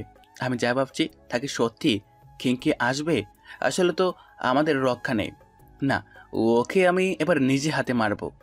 পরের দিন কলেজে কালো রঙের টয়োটা ফিল্ডার গাড়িটা ঢুকতে দেখে সবাই চেয়ে রইল। তারই মধ্যে দিয়েও ছিল। গাড়িটি সোজা মাঠে এসে থেমে গেল। তারপর ভিতর থেকে কেউ একজন বের হলো। পরনে কালো জিন্স প্যান্ট, কালো টি শার্ট, হাতে ব্র্যান্ডের ঘড়ি, আর চুলগুলো স্টাইল করে উপর দিকে করে রাখা, গায়ের রং একদম ফর্সা, এক কথায় ক্রাশ। এটা তৌফিক চির পায়ে সবার দিকে তাকিয়ে মুচকি এসে আবারও হাঁটতে লাগলো সামনের দিকে। মাঠ পার হয়ে সোজা অধ্যাপকের রুমে গিয়ে নিজের সবকিছু ঠিকঠাক করতে লাগলাম। এদিকে দিয়া হা করে তাকতে দেখে দিয়ার বান্ধবী হিয়া বলল, এই কি হলো তোর? ওভাবে কি দেখিস? ক্রাশ খেয়েছি, একেই তোর দুলাভাই বানাবো। ভালো। ছেলেটা কি মানবে? জোর করে করব, নয়তো সোজা উপরে পাঠিয়ে দিব। হিয়া জানে দিয়া ভালো নয়, তবুও ইপ্রেজিং থেকে বাঁচতে বন্ধুত্ব করেছে। ক্লাসে এসে বসলাম। একটু পর দিহান এলো সোজা আমার সামনে। তারপর, এই তুই কে বলতো? আসলি আর আমার ক্লাসটা কি নিজের করে নিলি? আমার কলার ধরে। ভাই কলার ছাড়াও। আর আমি কি করেছি? ঠাস ঠাস, শালা চিনিস আমায়? আমি তোর বাপ মিশার ডান হাত, আর আমার সামনে উঁচু গলায় কথা বলিস? সাহস তো কম না। কাজটা কি তুই ঠিক করলি? পরে কিন্তু পস্তাবি। দিহানের কানে কানে। তবে রে বলেই মারতে লাগলো। আমি একটু মার হজম করে সবার দিকে তাকালাম। ওরা মেরে চলে গেল। তার আরো একটু পর দিয়া এলো আমার সামনে। তারপর, এই তোর নাম কি? রাহাত আমার নাম। অন্যটা বললাম, তৌফিক বলে সন্দেহ করবে। প্রেম করিস? জি না। গুড। আমাকে তোর পছন্দ হয়েছে? জি হয়েছে। বিয়ে করবি? আপনি রাজি থাকলে করব। আমি রাজি, চল এক্ষুনি বিয়ে করব। না না, এখন নয়, আগে প্রেম তারপর বিয়ে। ঠিক আছে, তাহলে আজ লং ড্রাইভে যাব তোমার সাথে। ঠিক আছে। দিয়া একটা কিস করে চলে গেল। দিয়া নিজের ফাঁদে নিজেই পা দিলি। তোর গরম আমি কমিয়ে দেব। চল শুধু আজ। কোনোরকম ক্লাস করে বের হতেই দিয়ে হাজির। তো আমার বাবুটা, চলো। হ্যাঁ বাবু চলো। দিয়াকে নিয়ে হাঁটতে যাব। আমি পেছনে জুড়ে কিছু লাথির শব্দে পেছনে তাকালাম, দেখলাম দিহান রাগে ফায়ার। ওকে আরও রাগাতে দিয়ার কমারটা চেপে ধরে নিজের দিকে আনলাম। তারপর গাড়িতে উঠে সোজা সুন্দর একটা 5 স্টার হোটেলে এলাম। দিয়াকে নামিয়ে ভিতরে যেতে নিব, কিন্তু দিয়া অবাক হয়ে বলল, রাহাত এখানে আনলে কেন? শোনা, আমরা এনজয় করব, আমাদের রিলেশনের প্রথম দিন, চলো। দিয়া কিছু বলতে চেয়েছিল, কিন্তু না শুনে দিয়াকে জোর করে কোলে নিয়ে একটা রুমে ঢুকে দরজা বন্ধ করে দিলাম। তারপর, তুমি তো খুব ফাস্ট। শোনা, তুমি রাজি তো? রাজি না হয়ে পারি? আমার ক্রাশ চেয়েছে, তাই দিলাম। শালি, তোর চেয়ে বড় খেলোয়াড়কেও ঘাত করেছি, আর তো তুই। তারপর আর কি, হিংস্র পশুর মতো ওর নরম দেহটাকে কামড়ে কামড়ে গিয়েছে। পুরো 3 ঘন্টা দিয়ে আধমরা হয়ে গেছে। দেখে ওকে ছেড়ে দিলাম। তুমি তো দেখি একটা পশু, এভাবে কেউ করে? না হলে কি মজা পাওয়া যায়? কেন ভালো লাগেনি? যা, কি যে বলো না। দিয়ে উড়তে পারছে না ব্যথা, এটা দেখে হাসলাম। তারপর নিজে ওকে তুলে নিয়ে গিয়ে গাড়িতে ওর বাসায় রেখে আসলাম। রাতে হাঁটছি, এমন সময় একটা গাড়ির সামনে থামলো। সেখান থেকে কমসে কম 20 জনের মতো ছিল দাঁড়িয়ে। আমি ওদের কাছে যেতেই মুখে রুমাল ধরে গাড়িতে তুললো। তারপর কিছু মনে নেই, চোখ খুলে নিজেকে বাঁধা অবস্থা দেখলাম, সামনে দিহান দাঁড়িয়ে। আমি মুচকি হেসে বললাম, কি হয়েছে রে, তুই আবার তুলে আনলি কেন? তোর ক্লাস নিব রে, সাহস তো ভালোই। শোন ভাই, আমার ওসবে ইন্টারেস্ট নেই। তোর মাল তুই রাখ, আমাদের মধ্যে বেজাল করে লাভ নেই। তোকে 1 কোটি দেবো, এখন হাতের বাঁধন খুলেতে ব্যথা করছে, মনে হয় টুপটা গিলেছে। সত্যি দিবি তো? বিশ্বাস না হলে আমার সাথে যাবি? না, তোকে বিশ্বাস করলাম। এই বাঁধন খুলে দে। বাঁধন খুলে ওরা পাশে দাঁড়ালো। আমি পকেট থেকে একটা সিগারেট বের করতে করতে বললাম, সবাই এগিয়ে এসো, একটা প্ল্যান বলি, আমাদের সবাই লাভ হবে। সবাই দ্রুত এগিয়ে এলো, গোল হয়ে গিয়ে ধরলো। এই সুযোগে সিগারেট জ্বালিয়ে লম্বা একটা টান দিয়ে নিঃশ্বাস বন্ধ করে দোয়া ছেড়ে দিলাম। অমনি দুপদাপ করে পড়তে লাগলো সব কয়টা। সব পড়তে আমি ফোন বের করে শিহাবকে ফোন দিলাম। শিহাব, চলে এসো, কাজ হয়ে গেছে। ঠিক আছে। একটু পর শিহাব এলো, সব কয়টাকে তুলে নিয়ে গেল, আমিও গেলাম। ওদের সব কয়টাকে বেঁধে রেখেছি। শিহাব, জাগা ওদের। শিহাব গরম পানি মেরে দিল সবার মুখে। গরম পানি পড়ায় সবাই জ্ঞান ফিরলো, আর নিজের বাধা অবস্থা দেখে বলল, কি রে শিয়াবের বাচ্চা, তুই আমাকে বেঁধে নিয়ে এসেছিস, তোকে তো। আমি তাও তোদের? না ভাই, আমার অত সাহস নেই, থাকলে আগেই আনতাম। তোর কার এত সাহস আমাকে তুলে এনেছে? আর রাহাত কই? দেখলে চিনতে পারবি তো? কাকে? তোদের জম কিং তৌফিককে। সামনে তাকে দেখ, আসছে কিং। দিহান সামনে তাকে একদম জমে গেছে, কারণ সামনে আমি দাঁড়িয়ে। ভাই আপনি কিং? হ্যাঁ ভাই, তা বল তোদের কি করব? ভাই মাফ করে দিন দয়া করে, আমি আপনাকে চিনতে পারিনি। শিহাব, জানিস ইহে আমাকে চড় মেরেছে, ক্লাসে কলার ধরেছে, তবু কি ছেড়ে দেবো? শালাকে পুঁতে ফেলবো বস, শুধু হুকুম করুন। জানো এ আমাকে কি করেছিল? আমার মাথায় বাড়ি দিয়েছিল, বুকে গুলি করেছিল, তাও বলছে মাফ করে দিন। বলিস শালা, আমিও তো ভালো নই, ভালো। গ্যাস গ্যাস করে 4 কোপে দিহানের হাত পা আলাদা করে দিলাম। কোনো শব্দ নেই, কারণ কোপ মারার আগে টেপ লাগিয়ে দিয়েছিলাম মুখে। বস মরে যাবে, দ্রুত কিছু করুন। শিহাব, তুমি শুট করো, আমি ওর মাথাটা আলাদা করে দেব। একসাথে শিহাব AK-47 দিয়ে ওর পুরো বুকে গুলি করতে লাগলো। আমিও ওর দর থেকে মুন্ডু আলাদা করে দিলাম। একে একে সব কয়টাকে মেরে সবার বুকে লেখা দিলাম, কিং ইজ ব্যাক। তারপর শিহাব লাশগুলো নিয়ে চলে গেল সোজা কলেজ মাঠে ঝুলিয়ে দিতে। পরের দিন কলেজে যেতেই দেখলাম পুলিশের ভিড়। এতগুলো লাশ কিসের, আর কে করেছে কোন, সেসব নিয়ে পুরো কলেজে ঘিরে রেখেছে। কই থেকে যেন দিয়ে আমার সামনে এসে জড়িয়ে ধরে কান্না করতে লাগলো। এর কান্না দেখে নিজের খুব খুশি লাগলো, তবুও মন খারাপ করে বললাম, কি হয়েছে জানো, কান্না করছে কেন? আসলে আমার লোক দিহান খুন হয়েছে। কি খুন? কে করেছে? দিয়া চারদিকে চোখ গড়িয়ে এগিয়ে এসে বলল, কিং তৌফিককে চেনো? সেই খুন করেছে। কি? আমিও তো শুনেছি মিশার গ্যাং ওকে 4 বছর আগে খুন করে নিজেই ডন হয়েছে। তুমি এইগুলো জানো কি করে? আসলে আমি এতদিন লন্ডনে ছিলাম, দেশে আসার পর সব শুনেছি লোকদের মুখ থেকে। ও তাই বলো। দিয়া, আমি যতদূর জানি দিহান কাল রাতে আমাকে তুলে নিয়ে গিয়েছিল। কি? দিহান তোমায় তুলে নিয়ে গিয়েছিল? হ্যাঁ, আর মেয়ে রয়েছে। কিন্তু হঠাৎ কেউ একজন দানব আকৃতি, পুরো 6 ফুট 2 ইঞ্চির মতো, প্রায় আমার মতো বডি বিল্ডার, মুখে খিঙের মতো মাস্ক পরে এসেছিল। এসে সব কয়টাকে শ্যুট করে আমার হাতের বাঁধন খুলে দিয়ে দিহানদের নিয়ে গিয়েছিল। দিয়ার দিকে তাকিয়ে দেখি ও কাঁপছে, হাত পা তরতর করছে, মনে হয় পড়ে যাবে, তাই দৌড়ালাম। তারপর ওটা ওটা ওটাই কিং ছিল। কি কিং? রাহাত প্লিজ আমাকে বাসায় নিয়ে চলো প্লিজ। ওকে বলে ওকে নিয়ে ওর বাসে আসলাম, ওর রুমে। দিয়া, আমার না ইচ্ছে করছে। রাহাত আমি চিন্তায় আছি, প্লিজ আজ নয় অন্য দিন। কিন্তু কে শুনে কার কথা? ওরই মানসিক চিন্তার মাঝেও শারীরিক নির্যাতন করে দুঃখ থেকে মারবো। এবারও পুরো 1 ঘন্টা নিজের চাহিদা মিটিয়ে পরে থাকা কাপড়গুলো পরে নিলাম, দিয়েও পরে নিল। তারপর তোমাকে মানা করলাম, শুনলে না কেন? কি করব, তোমাকে দেখে আর কন্ট্রোল করতে পারেনি, মন যাচ্ছে আরও একবার করে। রাহাত তুমিও না, বদমাইশ। শোনো, আমার এখানে এসো, বসো। ভদ্র ছেলের মতো বসলাম। আসলে রাহাত, কিং আমাকেও মারবে। কিন্তু ভালো, তোমাকে মারবে কেন? আসলে আমি কিংয়ের সাথে প্রেমের অভিনয় করে আমার বাবাকে ওকে মারতে সাহায্য করেছি। কি? ওর থেকে উঠে এসে তার মানে তোমার বাবাই মিশা? আরে অ্যাক্টিং করতে হবে, তাহলে বাপকেও পাবো। দিয়া, আমি গেলাম, আমাকেও কিং মারবে, আমি আসি। আমি বের হতে যাব, অমনি হিয়া দৌড়ে এসে জড়িয়ে ধরে বলল, বাবু আমি তো ভালোবাসি তোমাকে, তোমার কিছু হতে দিব না, সত্যি। যদি তুমি কিংয়ের মতো আমার সাথে বেইমানি করবে না, তা বুঝবো কি করে? আর কিংয়ের সাথে তোমার শারীরিক সম্পর্ক হয়নি, বুঝবো কি করে? উফ, তুমিও না, ওকে আমি ছুতেও দেইনি। এখন প্লিজ আমার সাথে 5 দিন থাকো। বাবা বাহিরে আছে, বাবা আসলেই তোমার সাথে পরিচয় করিয়ে দিয়ে তোমাকে নিয়েই দেশ ছেড়ে যাব। কিন্তু আমি যে তোমার সামনে থাকলে কন্ট্রোল করতে পারবো না। কন্ট্রোল করতে বলেছে কে? ধাক্কা দিয়ে ফেলে দিল। মনে মনে ভাবছি, প্রতিশোধের জন্য আমার স্ত্রীর হক তো নষ্ট করছি না, কিন্তু পরক্ষণই নরপশু জেগে উঠছে খুবলে খুবলে খাওয়ার জন্য। যেই কদিন ছিলাম রোজ ওকে ভোগের ন্যায় ব্যবহার করছি। 5ম দিনে ওর বাবা আসার কথা, তাই সকালবেলা ইচ্ছা মতো বুক করে বের হতে যাব, ও আমাকে আটকালো।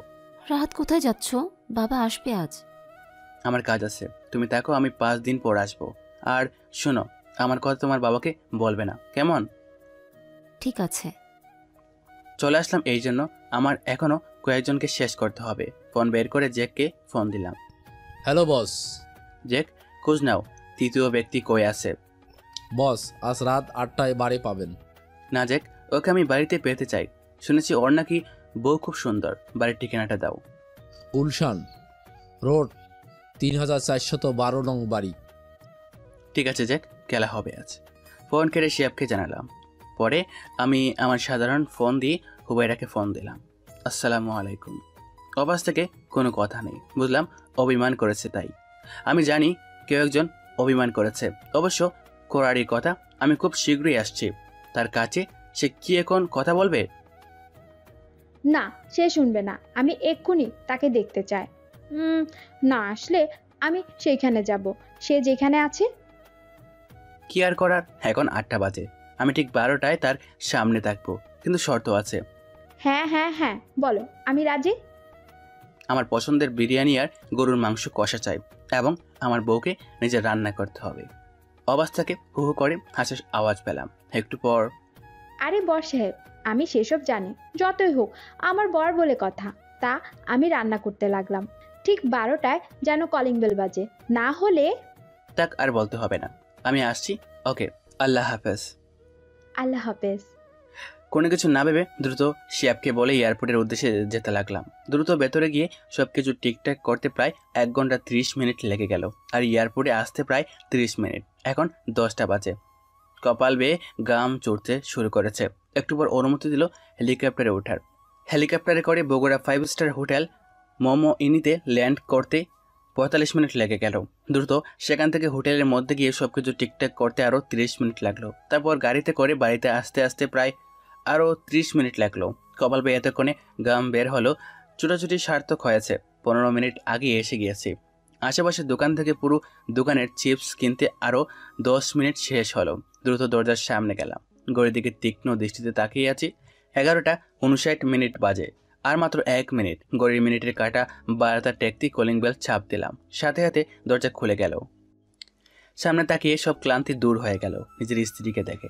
আর স্ত্রী আমার ব্যস্ত হয়ে পড়ল তার ওড়না দিয়ে আমার গামগুলো মুছে দিতে। তারপর আমার দিকে তাকিয়ে ফিক করে হেসে দিল। এর এই হাসির জন্য এত কিছু। হুবাইরার পেছনে আমার শাশুড়ি এসব দেখে হেসে দিয়ে চলে গেল। তুমি পারো বটে, একদম সঠিক সময় বেল বাজিয়েছ। আর এত ঘামছো কেন? হাজার হলো একটা মাত্র বউ আমার, তাকে কথা দিয়েছি ঠিক সময় আসবো, তাই তো এত দ্রুত এসেছি। খুশি হয়েছ? খুব। এসো ভিতরে এসো। আমি সোজা ডাইনিংয়ে গিয়ে বসে পড়লাম। পাশে আমার আরেক মা ছিল। তিনি আমার দিকে মমতাময়ী হাত দিয়ে আদর করে বলল, আমার ছেলেটাকে দেখি খুব টেনশনে ফেলেছিল আমার মেয়ে। মা খুব। উফ, এতগুলো পথ এত কম সময় চলে এসেছি, কি যে বলবো। পাগল ছেলে। তা কই ছিলে বাবা? আমার কথা কি তোমার মনে পড়ে না? মা, আমার যাদের জন্য করুণ অবস্থা, আমার দেশের খারাপ অবস্থা, তাদের ওপর প্রতিশোধ নিতেই আমি দৌড়ে আছি। প্রতিশোধ না নিয়ে ক্ষমা করে দাও। মা, আমিও তো ভালো নয়। আমার সাথে যা করেছে সেটা মাফ করলাম, কিন্তু আমার ছোট সেই সব অনাথ ভাই বোনরা যে আমার জন্য কেঁদেছে, আমি কি তাদের এই কান্না বলতে পারবো? কখনোই না মা, কখনোই না। হুবাইরা একের পর এক আইটেম নিয়ে এসে রাখছে। একটু পর আমাকে আর মাকে সার্ভ করে দিল, কিন্তু সে বসলো না। আমি বলার পরও না, আমার খাবার দিকে তাকিয়ে আছে। মা মনে হয় কিছু একটা আন্দাজ করেছে, তাই খাবার নিয়ে রুমে যেতেই হুবাইরা আমার কোলে বসে পড়লো। তারপর অভিমানী কণ্ঠে, তুমি তো রাক্ষস, আমাকে খাবে কে? কেন, তুমি তুলে খাবে? আই হলুমান, তুমি থাকতে আমি কেন তুলে খাবো? তুমি তুলে খাওয়াও। বললাম তো পারবো না। সত্যি তো, আমাকে কেন খাওয়াবে? খাবো না। খাদু খাদু কণ্ঠে কথাটা বলে উঠে যাবে, অমনি ওকে কোলে বসে গালে হালকা কামড় দিয়ে বলো, আমার বউটা তো দেখি খুব অভিমানী। আমি তো আমার বউটাকে একটু রাখাতে চেয়েছিলাম, কিন্তু সে মন খারাপ করবে জানলে বলতাম না। তাই বলো, গালে কামড় দিলে কেন? আমি আবার কামড় দিলাম। তারপর কেন, আমি আমার বউকে কামড় দেব, চুমু দেব, আদর করব, তাতে ডক্টর ম্যাম আপনার কি? হয়েছে হয়েছে, এখন খাওয়াও, ক্ষুধা পেয়েছে। কি করবো পাঠক পাঠিকা, একটা মাত্র বউ। যতই মাস্তান হই, বউয়ের কাছে রোমান্টিক আর ভীতু হতে হয়। বউকে খাওয়াচ্ছে, আমিও খাচ্ছি। খাবার শেষে হুবাইরা হাতে কামড় মেরে দিল। আহ, কি হলো? এটা কামড় দিলে কেন? আমার একটা মাত্র বর, বিয়ের প্রথম এত আদর করে খাওয়ালো, তাই একটু তাকে আদর করলাম। এটা আদর? কামড় দিয়ে আদর? এই যে মিস্টার, আমি আমার স্বামীর হাতে কামড় দিয়েছি, তাতে আপনার কি? আমি তাকে কামড় দিব, হাতে রক্ত বের করব, তারপর সেই হাতে ব্যান্ডেজ করে নিজের হাতে তুলে খাওয়াবো, বুঝেছেন? পাগলি, আমার কথা আমাকে ফেরত দিচ্ছ? মিস্টার বর। সেও আমার নাক টেনে। খাওয়া দাওয়া করে বউটাকে কোলে নিয়ে শুয়ে পড়লাম। কিছুক্ষণ ঘুমিয়ে ফ্রেশ হয়ে হুবাইরার দিকে তাকালাম। সে মন খারাপ করে চেয়ে আছে। বউ, আমি আসছি। আবার কবে আসবে? সামনের সপ্তাহে। অপেক্ষা করব আমি। হুবাইরা শোনো, আমি একটা নাম্বার দিব, তুমি এই নাম্বারে কখনো ফোন দিবে না যতক্ষণ না আমাকে তুমি কন্ট্যাক্ট করতে না পারো। 2 থেকে 3 দিন অপেক্ষা করবে, তারপর আমার নাম্বার বন্ধ পেলে এই নাম্বারে ফোন দিবে। এ তোমাকে সব বলে দিবে, এবং যদি বলে আমার কিছু হয়েছে তো মাথা ঠান্ডা করে তাকে জিজ্ঞেস করবে সেখানে যাওয়া যাবে তো। যদি বলে হ্যাঁ, তবেই তুমি যাবে, নয়তো না। ঠিক আছে। মায়ের কাছ থেকে বিদায় নিলাম, বাইরে থেকে বের হব, তাই হুবাইরা এগিয়ে দিতে এলো। ওকে আলতো করে জড়িয়ে ধরে একটা চুমু দিলাম। ও আমার দিকে একটা টিফিন এগিয়ে দিয়ে বলল, এইটা পৌঁছে খাবেন, কেমন? বউ যখন বলেছে তখন খাবো। মুসকে এসে বের হয়ে এলাম। ঢাকায় আসতে প্রায় 4 ঘন্টা লেগে গেল। তারপর ফোন চালু করতেই শিয়াবের ফোন। বস, আমি আপনার বাড়ির সামনে আছি। কি বলিস, 14 বেশে আছিস কি? জি ভাই। ঠিক আছে, আসছি। বাসায় গিয়ে দেখি শিয়াব দাঁড়িয়ে। দেখে মনে হলো কিছু খায়নি, মুখ শুকনো। তাই ওকে ফ্রেশ হয়ে আসতে বলে খাবারগুলো গরম করে নিয়ে এলাম। বউ থেকে 3 থেকে 4 জনের খাবার দিয়েছে। ওখান থেকে আমি কিছু নিয়ে শিয়াবকে সব দিলাম। মনে হয় পাগলাটা কিছু খায়নি। শিয়াব দ্রুত খেতে লাগলো। সেটা দেখে মনে পড়ে গেল সেদিন সন্ধ্যার কথা। ছোট ছোট চিন্তাই করতাম, আর সেখান থেকে টাকা জমিয়ে পিস্তল কিনেছিলাম। ভালো টাকাওয়ালা হয়েছিলাম। সাকিব আর আমি ওসব করতাম। তখন থেকেই বুঝতাম সাকিব কিং হতে চায়। তবুও না বোঝার বান করতাম। তো সেদিন বৃষ্টি হচ্ছিল, ছিনতাইয়ের সময় পুলিশ দেখে ফেলে আর আমি পালিয়ে আসি। কিন্তু পথিমধ্যে আসার সময় দেখলাম একটা 15 বছরের ছেলেকে একটা দোকানদার মারছে। এগিয়ে গিয়ে শুনতে পেলাম ছেলেটা ওই দোকান থেকে রুটি চুরি করেছে, সেজন্য মারছে। কিন্তু আমি এগিয়ে গিয়ে বললাম, ছেলেটাকে তুলে বললাম, ভাই তোর নাম কি আর ও তোকে মারছে কেন?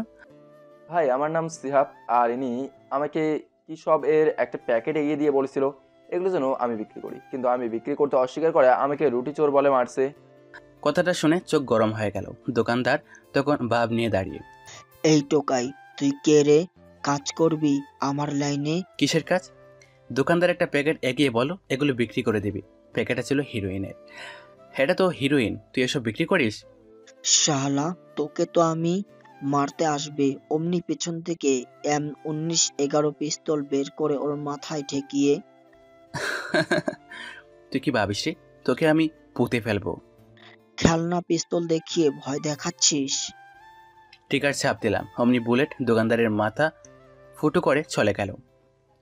এতক্ষণ পর ছেলেটার দিকে তাকালাম, দেখতে খুব সুন্দর, কিন্তু দালালদের চক্রে পড়েছে। পকেটে প্রায় একটু আগের ছিনতাইয়ের টাকা ছিল। এগুলো ওর দিকে বাড়িয়ে দিয়ে বললাম, টাকাগুলো রাখ। না ভাই, আমি নেব না। না নিলে খাবে কি?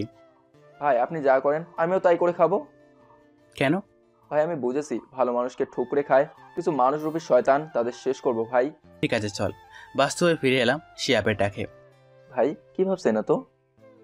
এত হাপুস কাপুস করে খেলে গলায় বাঁধে, বুঝছিস? আজ থেকে কি করব ভাই, এটা খুব টেস্ট।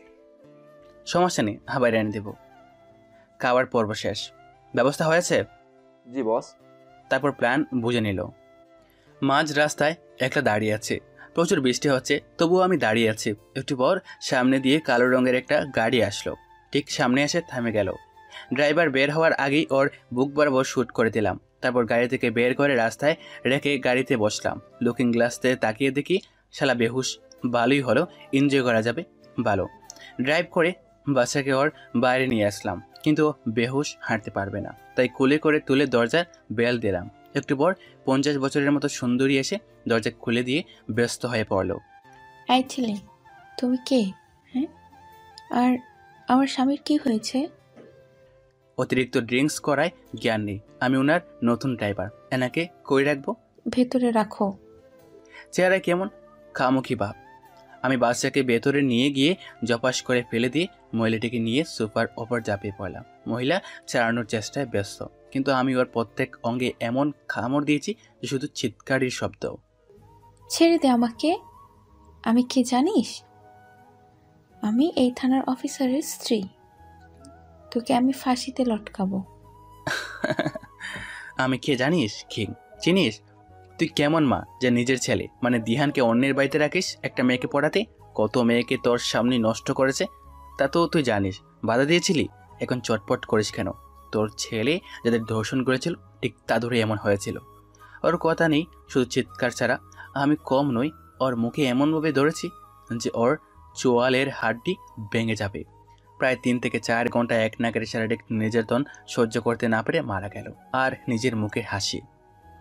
ওকে ছেড়ে বাচ্চার সামনে এলাম। তারপর পাশে একটা চেয়ারের সাথে বেঁধে কিচেন থেকে দাঁড়ালো ছুরি, কাটা চামচ আর গরম পানি এনে ওর পুরুষত্বের উপর ডাললাম।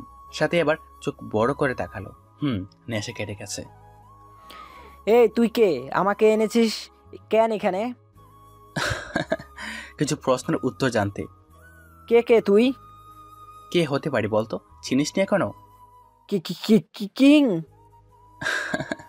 যাক, চিনেছিস তবে। ভাই আমাকে মারবেন না ভাই, প্লিজ আমাকে মাফ করেন ভাই। ঠিক আছে, এখন আমার কিছু প্রশ্নের উত্তর দিবি। হ্যাঁ দিব, বলুন ভাই। আমার মা কই? বাচ্চা চুপ করে বসে আছে। আমি নাকি সন্ত্রাসী হামলাকারী, তাই না? বাচ্চা চুপ করে বসে আছে। আমার মা তোর কাছে গিয়েছিল তোকে আমার খবর জানাতে। তুই আমার মাকে লাথি মারলি, বের করে দিলি, আবার পরদিন রাতে তুলে নিয়ে গেলি। বল আমার মা কই? বাচ্চার চুপ করে তাকা থেকে শরীরের রক্ত গরম হয়ে গেল। কাটা চামচ ওর 2 হাতে অসংখ্যবার ঢোকাতে লাগলাম। বল দ্রুত। আমার বেডরুমের খাটের নিচে আন্ডারগ্রাউন্ড রুম আছে। আমি ব্লুটুথ ইয়ারফোনে। শিয়াব বাইরে কভার করো। ওকে। আমি দ্রুত বেডরুমে গিয়ে খাট খুব কষ্ট করে সরালাম। তারপর চেয়ে দেখলাম একটা দরজা নিচের দিকে চলে গেছে। খুব সাবধানে নিচে নামতে লাগলাম। অন্ধকার পেরিয়ে আলোর সূচনা হতেই চোখ দিয়ে পানি বের হয়ে গেল। একটা মহিলাকে চেয়ারের সাথে বেঁধে রেখেছে। সামনে এগিয়ে গিয়ে মাকে ডাকলাম, কিন্তু তার সাড়া নেই। দ্রুত হাতের পালস চেক করে দেখলাম এখনো চলছে। আর দেরি করলাম না, কোলে নিয়ে দ্রুত ড্রয়িং রুমে এলাম। বাচ্চা, আমার মা এমন নিশ্চুপ হয়ে আছে কেন? ভাই, ওখানে ঘুমের ইঞ্জেকশন দিয়ে ঘুমিয়ে রেখেছি। ভালো করেছিস ভাই, এবার তো আমাকে ছাড়ুন। হ্যাঁ রে, ছাড়বো। তা বলতো কোন হাত দিয়ে তুই লেখিসনি? এই ডান হাত। দাঁড়ালো চুরি দিয়ে জুড়ি কোপ মারায় ওর হাত ভিন্ন ভিন্ন হয়ে গেল। ওর মুখে কষ্টে। তাই এবার বল, কোন পা দিয়ে লাথি মেরেছিস? এটা না, এটা। গ্যাস গ্যাস করে পা দুটো আলাদা করে দিলাম। ওর বুকে লিখে দিলাম, king is back, now your time is start Misha. লেখা শেষ হলে ওর বুকে নাক চোখ সব জায়গায় চাকু ঢুকিয়েছে। তখন মনে পড়লো আমার মায়ের কথা। দ্রুত তাকে নিয়ে গাড়িতে বসলাম। শিহাব, দ্রুত গাড়ি ড্রাইভ কর, বগুড়া যাব। শিহাব, দ্রুত। বস, ইনি কে? এটা আমার মা, মানে ধরো। তুই দ্রুত গাড়ি চালা। পকেট থেকে ফোন বের করে হুবাইরাকে ফোন দিলাম। কয়েকবার রিং হলো, ধরলো না। আবার দিলাম, এবার ধরলো। হ্যালো হুবাইরা। কি হয়েছে? সারাদিন মনে থাকে না, শুধু রাতেই মনে পড়ে আমার কথা, তাই না? এখন ফাজলামো রাখো, আমি আসছি। তোমার ডাক্তারি যত যন্ত্রপাতি বের করে রাখো। কেন? আর এমন লাগছে কেন তোমার কণ্ঠ? হুবাইরা, তোমার যা বলছি তাই করো, দ্রুত। ফোন কেটে মায়ের মাথায় হাত বলিয়ে দিতে লাগলাম। কতদিন পর দেখলাম একদম শুকিয়ে গেছে। প্রায় 4 ঘন্টা পর বাড়িতে এলাম। আমি কলিং বেল বাজাবো, এমন সময় দরজা খুলে গেল। কোনো কথা না, দ্রুত মাকে পাশের রুমে নিয়ে গেলাম। তারপর, হুবাইরা দেখো তো আমার মার কি হয়েছে, জ্ঞান নেই কেন? কি? এটা তোমার মা? হ্যাঁ হুবাইরা, এখন কথা কম, দ্রুত দেখো। হুবাইরা একবার চোখ আবার পালস চেক করে। একটু পর কই থেকে যেন স্যালাইন নিয়ে এসে তা লাগিয়ে দিয়ে হাসি মুখে বলল, সমস্যা নেই জনাব, উনি ঠিক আছে। তবে মনে হয় কোনো অন্ধকার বা আলো বাতাসহীন জায়গায় রাখা হয়েছিল, যার জন্য খাওয়া দাওয়া করলেও এমন হয়েছে। আর প্রচুর ঘুমের ইনজেকশন দেওয়া হয়েছে। হুবাইরা, বাড়িটা আবার পাল্টাতে হবে, দ্রুত সবকিছু গুছিয়ে নাও। কেন? এটা তো ভালো আছে। না হুবাইরা, তুমি যাও। আর মা কই? ঘুমিয়ে পড়েছে। ঠিক আছে, ডাকতে হবে না বলে নিজে গিয়ে কুলে করে রুম থেকে গাড়িতে বসালাম। তারপর আমার নিজের মাকেও বসালাম। একটু পর হুবাইরা এলো। তবে আগেরকার গাড়িটা আমি অন্য একটা সোলজার দিয়ে বহুদূর নিয়ে গিয়ে নষ্ট করে দিতে বলেছি। 2টা মা আর বউ আর শিয়াবকে নিয়ে বেরিয়ে পড়লাম। একটু পর বিশাল এক বাড়িতে আসলাম। এটাই হলো আমার আসল বাড়ি, যা কেউ জানে না। হুবাইরাকে ভেতর যেতে বললে আমিও মাকে কোলে নিলাম। একটাকে রেখে আবার আরেকটাকে নিয়ে গেলাম। বাড়িটা পুরো 2 একক জমির উপর। চারিপাশটা প্রচুর সোলজার দিয়ে গার্ড দিচ্ছে। আর তাছাড়াও উন্নত মানের যন্ত্রপাতি আছে, মেশিন গান ফিট করে আছে। এসব ঠিকঠাক করে পরদিনই চলে আসি ঢাকায়। পরের দিন ঢাকায় আসতেই দিয়ার ফোন। বিরক্ত নিয়ে রিসিভ করলাম। হ্যালো। তুমি কই? আমি তো এখন বাসায়। কেন, কি হয়েছে? তোমার কথা বাবাকে বলেছি। তুমি কি আজ আসবে? ঠিক আছে, আসবো। শালি, তোর বাপকে শুয়ে দিব আজ। ফোন করলাম শিয়াবকে। তারপর এই করতে বললাম। তো বিকেলবেলা দিয়াদের বাসায় গিয়ে অবাক, পুরো বাড়িতে সিকিউরিটি দিয়ে ভর্তি। খুব সাবধানে ভেতরে যেতে গেলাম। সবাই কেমন যেন আর চোখে তাকালো, কিন্তু কেউ বাধা দিল না। এখন আমি বসে আছি মিশার সামনে, আর দিয়া গিয়েছে চা নাস্তা আনতে। তুমি কি জানো আমি কে? জি জি, এমন ভাব করছি যেন ওকে দেখে আমার ভয়ে হাঁটু কাঁপছে। আমার এমন অবস্থা দেখে মিশা হেসে দিল। আমিও একটু হাসলাম। ইয়াং ম্যান, ভয় পেও না, আমি তোমাকে কিছু বলবো না। আমি চাই সবাই আমাকে দেখে ভয় পাক, কিন্তু তুমি আমার জামাই হবে। তোমাকেও আমার মতো হতে হবে, ভয়কে জয় করতে হবে। আমি তোমাকে আমার জায়গাটা ছেড়ে দিব, কি নিবা? না না বস, আমি এসবের মধ্যে জড়াতে চাই না। তবু আপনি বললে আপনার মতো হব, তবে আপনার জায়গা আপনারই থাকবে। সাব্বাস, তোমাকে আমার পছন্দ হয়েছে। তোমাকে আমি আমার মেয়ের যোগ্য হিসাবে নির্বাচিত করলাম। আজ রাত 8টায় তোমাদের বিয়ে, আর রাত 12টায় তোমাদের ফ্লাইট আমেরিকায়। ওইখানেই হানিমুন সেরে ফেলবা, আর না হলে প্লেনেই সারতে পারো, প্রাইভেট জেটে যাবে। বলি আমার কাঁধ চাপড়ে দিল। মানে? যৌতুক চাচ্ছ নাকি? আসলে আমার তো বাবা মানেই আপনি আমার বাবার মতো, আপনি যা বলবেন তাই হবে। রাহাত, মন খারাপ করো না, আমি আছি। চলো বিয়ের সব কিছু রেডি করি। রাত 8টা, সব কিছু রেডি। একজন কাজী বিয়ে পড়াচ্ছে। আমাকে কবুল বলতে বলার সাথে সাথে কাজী মাথা তুবড়ে পড়ে গেল, আর একটা গুলি ঠিক মিশার লাগতে আসছিল, কিন্তু আমি দ্রুত মিশাকে ধাক্কা দিয়ে সরিয়ে দিলাম। অমনি গুলিটা আমার বাম হাতে ফুটো করে দিল।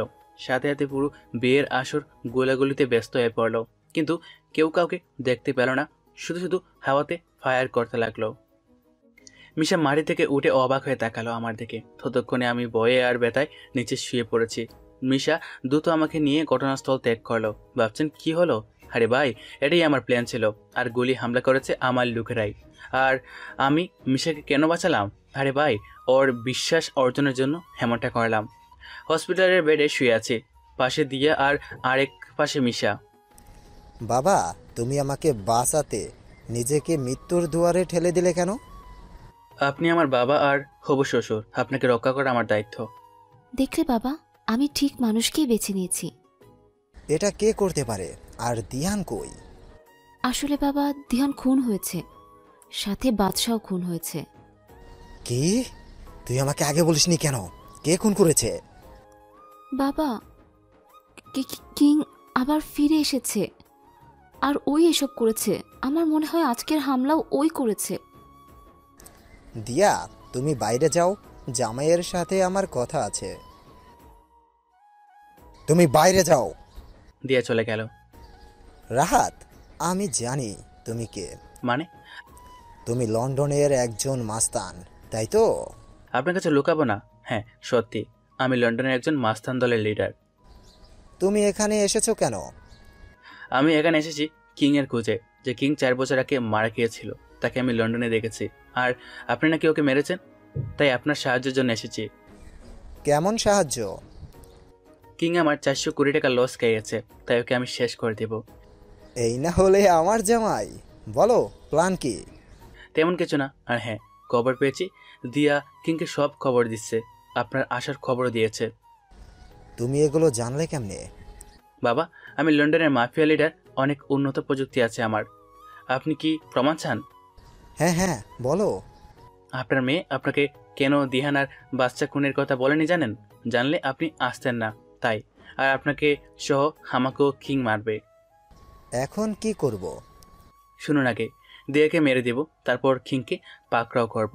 হ্যাঁ, দিয়াকে মারা আমার জন্য কিছুই না, আর ও আমার মেয়ে না। এটাও আমি জানি, তাই তো আপনার সাথে বেইমানি করছে। এখন ওই দিয়াকে শেষ করে দেই। আপনি বোকা কেন? এমন চাল চালবো, সাপও মরবে, লাঠিও ভাঙবে না। তারপর সব বললাম মিশাকে, এটা আপনাদের না জানলেও চলবে। বাহ, দারুণ বুদ্ধি। তো দুজন মিলে রাজ করব এই বাংলাদেশে, কি বলো? না না, আমি আবার ফিরে যাব লন্ডনে, বাংলাদেশ আপনারই থাকবে। এটা শুনে মিশা খুশিতে লাফাতে লাগলো। তারপর, সত্যি? সত্যি। আর শুনুন, আমি শুনেছি কিং আপনার লোকদের কিনে নিয়েছে, তাই কারোর উপর বিশ্বাস না করাই ভালো। তো কি করব এখন? সুস্থ হয় আমার লোকজন দেশে আসলে কিং এর খেয়াল খতম করে দিব। 10টা দিন হসপিটাল থেকে মিশাকে নিয়ে নির্জন জায়গায় আসলাম। সে আপকে প্ল্যান বুঝিয়ে দিচ্ছি। এমন সময় পেছন থেকে দিয়ে হাত তালি দিয়ে বলল, বাহ, তুই তো খুব ড্রামাবাজ। নিজেই কিং হয়ে রাহাত সাজিস। বাবাকে বলবো? আমি তো রাহাত, কিং হবে কেন? আমি জানি কিং, তুই রাহাত নয়। বল আমার রাহাত কই? আমি অট্ট হাসি দিয়ে বললাম, তোর রাহাতকে পাবি, কিন্তু ছোট কাজ করতে হবে। পারবি? রাহাতকে পেতে হলে আমি সব করব, তুই বল। তুই তোর বাপকে খুন করতে হবে, পারবি? হ্যাঁ পারবো, তবুও আমার রাহাতকে চাই। নিজের বাপকে মারতে পারবি? শোন, বাপ হয়েছে তো কি হয়েছে, আমি আমার রাহাতকে চাই। আজ রাতেই এই মিশার শেষ দিন। এমন সময় মিশা আড়াল থেকে বের হয়ে বলল, জামাই, ফাটিয়ে দিয়েছ। তা মা, তুই রাহাতের জন্য আমাকে মারবি? রাহাত তুলে নিয়ে এসো। বর্তমান সামনে দিয়াকে বেঁধে রাখা হয়েছে, আর ওর মুখে কষ্টেপ দিয়ে আটকে দিয়েছে। ওর কানে গিয়ে আস্তে আস্তে বললাম, তুই আমাকে ধোঁকা দিয়েছিলি, তাই না? এবার তোকেও ধোঁকা দিলাম। কত বড় সাহস আমাকে মারবে? জামাই, বুঝিয়ে দাও আমি কে। বলে মিশা সদাগর চলে গেল। আমিও আমার পুরুষত্ব ওর উপর কাটালাম। তারপর ওর জনাঙ্গে চাকু দিয়ে কুচিয়ে তেতলে ফেলে দিলাম। মুখ থেকে কোস্টেপ খুলে ওর জিহ্বা কেটে দিলাম। দুরু স্তন গোড়া থেকে কেটে দিলাম। শেষে যখন নিস্তেজ হয়ে যাবে ওর দেহ, তার আগেই পুরো শরীরে জুড়ে চাকু ঢুকিয়ে ফুটো করে দিলাম। শেষে দৌড় থেকে মাথা নামিয়ে দিলাম। এমন হওয়াই উচিত, বিশ্বাসঘাতকদের শাস্তি। এমন সময় পেছন থেকে কিছু একটা এসে ডান হাতে লাগলো। পিছনে ফিরে দেখি মিশা। খুব অ্যাক্টিং পারিস তুই কিং, আসলে তুই হাজারে একটা। বাহ ভাই বাহ, মানতে হবে তুই বড় মাপের অভিনেতা। কি বলছেন এসব? আরে পাগলা, আমি তোর চালাকি বুঝিনি, কিন্তু তোকে সন্দেহ হয়েছিল। কেন জানিস? তোর শরীরে আমি টিপ লাগিয়ে দিয়েছিলাম। আবার হয়তো ভাবছিস তুই আমার এই মেয়েকে ধোকা দিয়ে মারলি, কিছু বললাম না কেন? আরে এটা তো সিম্পল, ও আমাকে মারতে চেয়েছিল। বাহ, তোর তো দেখি খুব বুদ্ধি হয়েছে রে। বলতেই আরও একটা গুলি ডান বুকে লাগলো। ফিনকি দিয়ে রক্ত বের হতে লাগলো। অতিরিক্ত রক্ত পড়ায় চোখ বন্ধ হয়ে এলো। ডান হাতের তালুতে প্রচুর জোরে কামড় দিয়ে চোখ খুলে রাখলাম। মিশার পায়ে হাত চলে গেল। হ্যাঁ রে, হয়েছে সব, তোকে দেখেই শেখা। আর শোন, পা ধরে লাভ নেই, আমি তোকে ক্ষমা করব না রে। এখন যা, উপরে যা। আবার গুলি করতে যাবে। অমনি ওর পা ধরে জোরে টান মারলাম। তাল সামলাতে না পেরে পড়ে গেল। সাথে হাত থেকে পিস্তলে পড়ে গেল।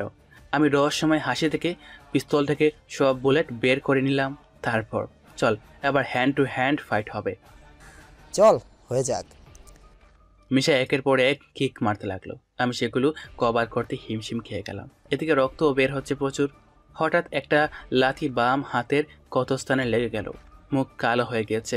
তবু নিজেকে ঠিক করে পকেট থেকে ছোটো মাপের 2 ইঞ্চি বার্মিস চাকু বের করে নিলাম। তারপর বুলেটের মতো দৌড়ে মিশার হাত পায়ে বসাতে লাগলাম, একদম তামিল মুভির মতো, যেটা নায়ক ছিল আল্লু অর্জুন। যাই হোক, মিশার ক্ষতস্থান ছোটো হলেও প্রচুর ইনজুরি হতে লাগলো। আর মিশা কোপাকাপ হয়ে বসে রইল। পাশ থেকে পিস্তলটা রিলোড করে আর ওর সামনে বসলাম। তারপর কি পাগলা, তুই আমাকে মারবি? তোর মা আমার হাতে বন্দি, কোথায় আছে আমি ছাড়া কেউ জানে না। তুই তো দেখি বোকা। আরে বাচ্চাকে মেরে তো আমার মাকে নিজের কাছে নিয়ে গেছি। কিন্তু এটা কিভাবে সম্ভব? তাক নারী ওসব, এখন যা উপরে যা। বল না রে, কিভাবে তুই বাচ্চা এর খবর পেলি? আরে সব জানবি কেন, এত শখ তোর? এটা না জানলে আমি মরেও শান্তি পাবো না রে। কোনো কথা না বলে ম্যাগাজিনের সব কটা বুলেট ওর কপালে ঢুকিয়ে দিলাম। এতক্ষণ রক্ত বের হয়ে গেছে। ধীরে ধীরে চোখ বন্ধ হয়ে আসছে, হয়তো মারা যাব। কুবেরার মুখটা বেশি উঠলো চোখের সামনে। চোখ বন্ধ করার আগে দেখলাম কেউ একজন দৌড়ে আসছে। তারপর কিছু মনে নেই। এদিকে পুরো 1 সপ্তাহ হয়ে গেল। আমার খবর না পেয়ে হুবেরা ওকে দেওয়া নাম্বারে ফোন দিল 4 মাস পর। আস্তে আস্তে চোখ খুলে তাকালাম। পাশে একজন বয়স্ক মহিলা, বয়স আনুমানিক 70 হবে। মা? হ্যাঁ, এটা আমার মা। বাবা, তোর জ্ঞান ফিরেছে? হ্যাঁ মা, তুমিও ঠিক আছো তো? বাবারে, কেমনে ঠিক থাকি বল, কতদিন দেখিনি তো। আজ খুশি রে বাপ তোকে দেখে। আমিও মাকে জড়িয়ে ধরে খেতে দিলাম। মা আমার কপালে চুমু দিয়ে নিজের শাড়ির আঁচল দিয়ে চোখ মুছে দিয়ে মুখে হাসি। এমন সময় শিয়াব রুমে এলো। ভাই তুমি ঠিক আছো তো? জানো কত ভয় পেয়ে গেছিলাম। পাগল। দেখছো মা ভাইয়া কি বলছে? ও সুস্থ হোক, ওকে আমি কানমলা দিব। আমার ছোট ছেলেকে পাগল বলে? এমন সময় আমার আরো এক মা এলো। এসেই আমার কান মলে দিয়ে, এই হতচ্ছাড়া, নিজের কি অবস্থা করেছিস দেখেছিস? আমাকে কাঁদিয়ে মজা পাস তুই? মা, আর হবে না। এখন থেকে তোমাদের সাথেই থাকবো, আর সেই খিং জেগে উঠবে না। তোকে আর অমন হতে দিলে তো? ঠিক বলেছ, একে আমরা দুজন মিলে সোজা করব। দুজন না বিয়ান, বলুন 3 জন। তা সেই তৃতীয় ব্যক্তি কই? মনে হয় অভিমান করেছে। চলো ওকে পাঠিয়ে দেই। মা, ছোট মা শিহাব বের হয়ে গেল। আমার চোখ দরজার দিকে। একটু পর বেবি বাম্প নিয়ে একটা মেয়ে এগিয়ে এলো। হ্যাঁ, এটাই আমার হুবাইরা। এসে টাস করে চোর বসিয়ে দিল। তারপর জোরে জোরে খেতে দিল। তারপর আস্তে আস্তে আমার হাতটা তার পেটে নিয়ে গেল। এর কথা কি তোমার ভাবতে হবে না, বলো। আমি চুপ করে আছি। জানো, তুমি আসার পরের দিন থেকে বমি করতে থাকি। বডিগার্ডদের সাহায্যে হসপিটালে গিয়ে চেক আপ করাই, জানতে পারি আমি মা হতে চলেছি। এটা তোমাকে জানানোর জন্য ফোন দিলাম, ফোন বন্ধ। এভাবে 7টা দিন হয়ে যায়। পরে তোমার দেওয়ার নাম্বারে ফোন দিয়ে জানতে পারি তুমি এখানে। এক প্রকার ছুটে এসেছি আমি আজ। আমার অন্তঃসত্ত্বারে 6 মাস হলো। কই আমার স্বামী আমার পাশে থাকবে? তা নয়, মহারাজ এখানে শুয়ে আছে আর তার সেবা আমায় করতে হচ্ছে। কই সে আমার জন্য টেনশন করবে? তা না, তার জন্য আমাকে টেনশন করতে হচ্ছে। অনেক বড় ব্যাপার। আচ্ছা, এখন কি করবে সেটা বলো। হুবাইরা কিছু না বলে কেবিনের দরজা বন্ধ করে দিয়ে এসে আমার পাশে শুয়ে পড়লো। তারপর তেমন কিছু না সাহেব, কয়দিন নিশ্চিন্তে ঘুমাতে পারিনি, তাই এখন আমার জীবন্ত কোলবালিশকে জড়িয়ে ধরে সারাদিন ঘুমাবো, কোনো কথা শুনবো না। কিন্তু আমার যে ব্যথা আছে। থাকলে থাকুক, তবুও ঘুমাবো, ওসব শুনবো না বলে চোখ বন্ধ করে নিল। আমি ওর মুখের দিকে তাকিয়ে আছি। কি সুন্দর আমার মায়াবতী। নিজের অজান্তেই ওর কপালে ভালোবাসার পরশ দিয়ে জড়িয়ে ধরলাম। চোখ বন্ধ করার আগে দেখছি হুবাইরার ঠোঁটের কোণে হাসি।